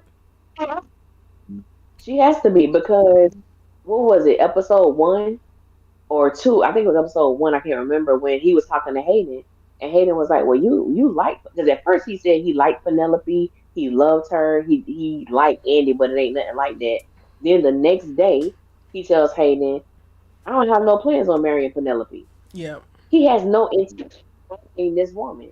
So it's like, what are you stringing her along for? Were you just looking for someone who would marry you, who you could possibly kill off? Andy better see if he got an insurance policy on her behind too. Hello. Better check because you just never know. What I don't put nothing past Gary. In Hudson, I you didn't really. almost got yourself out of the damn the firing range or out of the bullseye. You didn't cleared everything off your computer. You didn't make sure that you were straight and narrow. But you over here doing additional diabolical while Gary rants on about how everybody owes him this and owes him that, and you over here hacking it. You deserve the years that they about to put on your head as well, sir. Those are facts. I said, well, Tiffany I Banks, don't know. because she lies. Fatima lied on Fatima when she told Paul that she was with Zach for a year because she didn't want it to seem like they weren't together for that long. I didn't realize how many people don't actually watch Zatima because I've been getting a lot of like comments of like that didn't happen. I'm like, yes, it did, and people are like, Erica, you gotta have grace because some people don't watch both shows, and I'm like, that's on y'all. I'm coming with all the information. If you don't have it, that's on you, baby. Exactly. And if you don't, if we say something about something that happened, I would rather for someone to say, "Oh, did that happen on Zatima?" Because I Yeah, don't watch it, rather than what didn't happen. yeah. No, that ain't the truth. Like, it actually did. It Child, people actually will did. love to be in my comments. You're wrong, Erica. That never happened. And then I say, well, actually, it happened on this episode of this and this and this. And then it's Erica. You need to have more grace for your viewers because they didn't know. Okay, well, they also didn't have to lead with "you're wrong" and "you always making up stuff." Like, where's the grace for me? Anywho, I'm gonna say, wow, Grace is gone. I have a little, as Medea said, I got a little sympathization. I got a little sympathization for people, but I'm like, people come to our platforms. If you listen, you don't have to comment, but please understand, if you comment, I'm going to respond how the hell I choose to respond. Whether that means I'm going to be nice, nasty, I'm going to be sarcastic, I'm going to ignore you, whatever the case may be, I'm going to respond how I want to. So you're not going to come to my channel and dictate. Because one lady came on there, she was like, you need to calm down and just a freaking show, get your emotions together. I said, well, baby, obviously it's clear to me that you enjoy boring, non-expressive reviewers. And if that's the case, I'm not the one for you. I'm just not. And I uh, respect that. I'm sorry. When you come over here, you're gonna get animation, you're gonna get theatrics, you're gonna get inflections in my voice, you're gonna get all of that because I'm not a boring chick. I'm not boring. So if you want boring, I ain't the one for you. But I said, this simple is over here trying to tell me how to How to be talk. on my own channel. Girl, I get it too. It's just to show you to calm down. You need to calm your ass up off my channel. Blocked. Period. Somebody said something to me, and then they got to the end and was just like, and you need to relax. And not the ones, not y'all who know, like when I go on rants and y'all telling me to relax because y'all like Erica, your blood pressure. Y'all actually give a fuck about me. These are people who don't give a fuck about me. I said, you're a weak asshole. Please go. Ain't Yeah, nobody you got click time on for their that. name. Who are you? Child, I think that's it. That's everything that went down in the episode. I Oh, believe let me. I wrote notes too. I ain't even look at them since you had the thing pulled up. Let me see. Penelope went looking. What did we got to see the moment where she was looking for something? Oh no, that's next episode. So, okay, this was one of the questions I wanted to ask you. Did you have any thoughts or feelings about the conversation that Andy and Fatima were having when she brought up Karen? She was like, oh, she like, speaking of baby mamas, Karen talked about her grand opening, and she was like, she ain't gonna let you leave it down if you don't show up. And my thoughts were, why are you talking about Karen? I mean, she is her Why? assistant, and that is the thing that's on her agenda for the day. But like, not too much. Like, this is the part that like reaffirms to me you are exactly where we left you 3 months ago. Because even having this sentiment, but it's not even that. Like, you were before where we left you 3 months ago. Because 3 months ago you were making peace with Karen over this goddamn child seat at the damn door, inviting her in the house, and she's saying no, I'm okay. Like, we gonna keep some, That's the true. boundaries was being created, and now you like, this is what I don't like about Fatima. It's like you're throwing these cheap shots for what? Because how, if you would have opened up your own law firm, which ain't gonna happen because your ass is never going back to law school, you would be expecting for Andy to show up at the grand opening of your law firm as well if she's your friend. So why are we mentioning it like it's it's so taboo? She ain't gonna let you live it down, child. You might as well go ahead and go. No, she needs to go because Karen has been a damn good friend to her and she deserves her goddamn support. Yeah. But anytime Karen needs something, everybody want to shade her about it. And Fatima, like, grow the fuck up, bro. Grow up. Please grow up. I can't. I really just can't. That's what I thought about it. I thought it was tacky. I thought it was tasteless. I thought it was unnecessary. She ain't gonna let you live it down. As she shouldn't. She shouldn't let you bitches live that brunch down. But here y'all are, living and breathing. Hmm.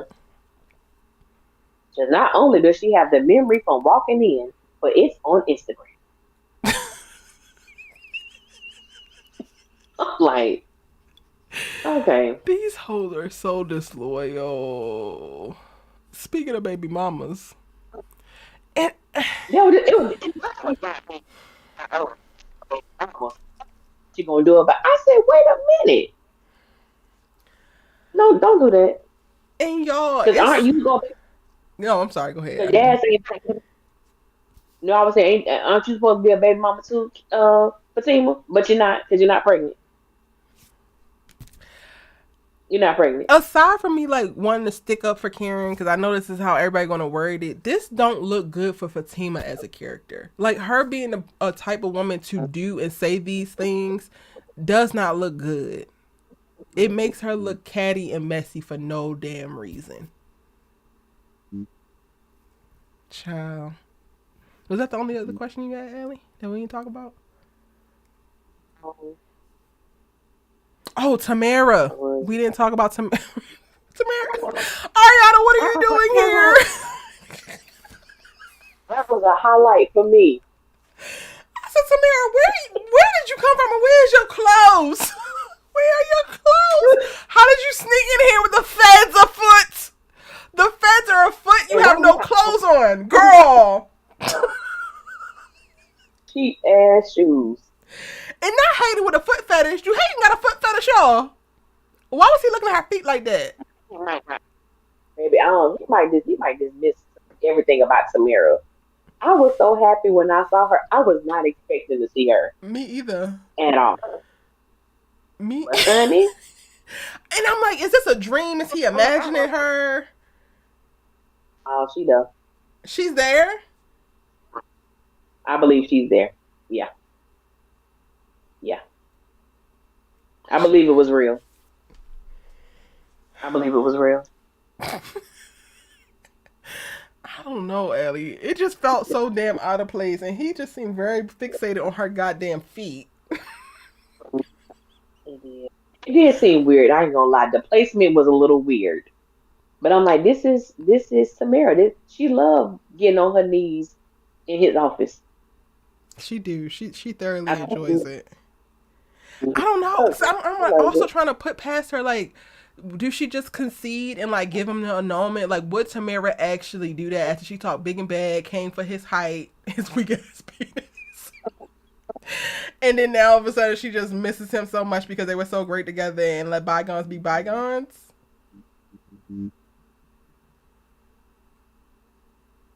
She was definitely I, ready to put the cookie in well, his face. oh yo, she would. I don't know because we kept going back and forth a lot with the fandom too. Like, does Tamara really like Hayden? Yeah. Like, does like Hayden has? And then in the statement she said tonight, she was like, "I didn't expect to fall for you. Like, I didn't expect it. I didn't expect that to happen." And I was like, "Did you with Tamara, or do you have something else up your sleeve?" But like she said too, if I wanted to get your money, I could have done that. If I wanted to go after you, I could have done that. So, girl, I don't know. Good night, I don't Velma. know. I don't know either, Ellie. I know that you're saying it's real, but part of me is still leaning to like she cannot possibly be there. Even the like time that she's there and he just had a meeting and he's pretending to work, but Tamara is also seated on your desk with her legs straddling your damn head and everybody's looking in and so much is buzzing around. Night P Welsh, thank you so much for joining. I don't know. But I was excited to see her. I ain't even gonna hold you. I was excited to see her because I really enjoy the actress. I didn't like her makeup though, and I'm like, but see, maybe the makeup was also leaning towards she's not real because her face was a little too light for her body. Could be real. That could be real too. Either way, but whether it was dream Tamara or reality Tamara, I was happy to see Tamara. And maybe if it was a dream, that she maybe was foreshadowing that she's Right, coming back. right. Yeah, but that was a nice little nugget, a nice little scene in between that gave us a little laugh and all of that. Again, I'm shouting out the damn writers. I'm on board. We 3 episodes in, and I'm on board with what they putting down. They got my ass. Yeah, they got me. Anything else, They y'all, that we got me. miss? Yes, Boomerang the scene when he lifts the covers and looks at their feet. She better watch it because she Mhm. told him the others put her up to it. Madam may be coming. I hope not. I hope Madam never comes into the Sisters universe ever again. Never show up on this show. The fandom ruined Madam being Fatima's cousin for me. All right. Yeah. That is pretty much it, y'all. We talked about the entire episode. Thank you for listening to all of my unhinged ass rants. I loved it. I absolutely love it. I love them. Make it so much personal and sharing, oversharing in some ways. But that's what makes this different. That's what makes our coverage, our platform so much different because of how much we put into it of ourselves. So I love that. Ellie, I appreciate you. I love having these conversations with you. You're the perfect person to continue to discuss this show with. Anything you want to I love it plug here. before we get out? Yes. I am trying my best to diversify my channel. It's because it's saturated with sisters. Girl, So, y'all better roll my ass because I'm about to hit you with some shit now because I can't. girl, I have been getting all my pictures together because I'm like, we talked about this before. Like, just make the thumbnails, Mm-hmm. get the thumbnails done, and do the videos. So I've been doing a lot of stuff with Moesha. So that's Mm. gonna be the and getting back to my, well, it's a part of the back down memory lane. for the TV shows, but then back to the movies as well. So I'm just getting all my thumbnails together so I know how to record, how I want to record. But with Moesha, there's not going to be a sequence. It's just going to be this what I'm thinking about. And this the video. I was watching Moesha the other day, and I said, "Dang," I said, "Brandy kissed some fine men on this show." Hello. Like she, I said, so that's like the first thing I'm talking about the different guys who she was with, starting with Ohaji, who was the first one, Q, Aaron. This the Mm. main Callie, Aaron, Q, and Hakeem. Like those gonna be the first 4 videos that I do for Moesha. Talk about the relationships, how I felt about it when I first saw it, and how I feel about it now as an adult watching these shows. Ooh. That's gonna be so good. I'm excited. I'm excited about it. I love that. I can't wait to see it. Okay, so like y'all, I got this idea to create my system of like perfect man all the way down to demon. And I'm like pulling 5 types of each one. And I'm going to do women as well. So I like started ranking across shows. So like just to give you an example, a perfect guy is like Overton, Wakefield Jones, right? I've been watching a ton of Living Single. So like he's up there. And like I started plotting a lot of my favorite characters from various shows on this thing, right? So like I got Zach on there and he in a certain place. I got Fatima on there. I got Karen on there. And like going to Moesha, I got her ranked the place where I don't want to rank her. However, the math means that she got to go there. The math is mapping that this is what she is. So I hope that y'all are going to enjoy this in reference to me laying out, like, there's basically like 5 types of people, whether it's male or female, and then I'm analyzing it over the scope of like their relationships and how they navigate romantic love. So it's like demon boy all the way up to perfect man, and then I actually have the counter side, the other side of the coin for the fuck boy. I am now dubbing as the ride or die. So y'all do what y'all will with that. But that video is coming, and I'm excited about it. I hope that that's something that's like y'all are gonna enjoy. But when you bringing up like breaking down her specific relationships, I'm not doing all of like Moesha's ones, but like just she's a big major character for me. And again, I'm picking 5 from like various shows and like talking about why I think that this is the perfect man and why I think that this is the boy and why I think, yeah. Y'all think that would be interesting? Okay. Because as soon as you said Overton, in fact, I was just watching like maybe 5 episodes of Living Single last night, and I'm like, he was so good. He was so Overton good. Overton doesn't get talked about enough. Yeah. The character of Overton doesn't get talked about enough. That man, and let me tell you, when John got that baldy, oh my god, ooh, I can appreciate it as an adult. Yes. That man was Fine. and Yeah. he was great. He was a great character. Oh my god, he was so good. Yes. Yeah. So yeah, that's something I'm working Yeah. on. Cause like you said, we gotta diversify. Cause the sisters content has taken over my channel. Lord knows. And I love sisters. And I love the conversations, y'all. But we trying to diversify. What you Yeah. say? I'm open. I'm open. Like even to like the things that our supporters, our family, I call them online family. The stuff that y'all would like us to talk about, whether it's an old show, old movie, new show, new movie, anything. I am really. I don't. I'm starting to watch more TV, but I am a nostalgia type of individual. I watch a lot of old stuff, but Yes. there are some things that I want to, add to the repertoire on my channel and not just be so heavily influenced with sisters. Even though sisters, I do enjoy talking about it, but there's so many other things to talk about, and even Star. I thought about that last week. Someone had asked me.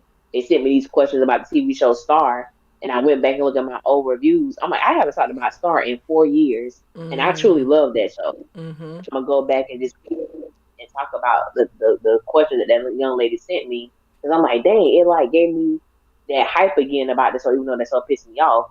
But anyway, yeah, I want to get back to those things. To that. So new things afoot. I don't remember Patti LaBelle's old show Out All Night. I loved it. Out all night. I loved it. I watched it faithfully. Morris Chestnut was in it. A young Morris Chestnut, a young Vivica Fox played her daughter. Taj Mori was a where little was it boy. at? What network? This was early '90s, early '90s. Probably Fox. But that was it was Dwayne Martin, Morris Chestnut, Vivica Fox, Patti LaBelle, and yeah, Taj Mori. He was a character. I can't remember his character, who Oh he was. He snap! was a little boy, little boy. Out all night. I'll look it up. I never heard of it. Yes, we here. So that was my show when I was a kid. I love that show. Alrighty, y'all. Well, new things coming. Thank you so much for your continued support. We appreciate you so very much.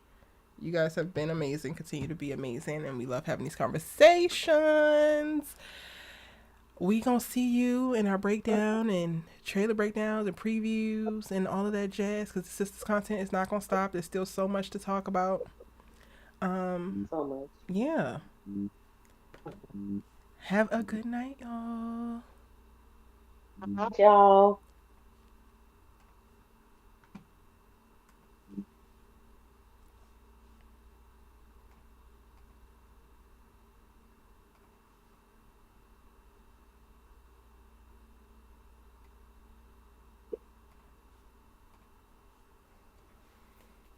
And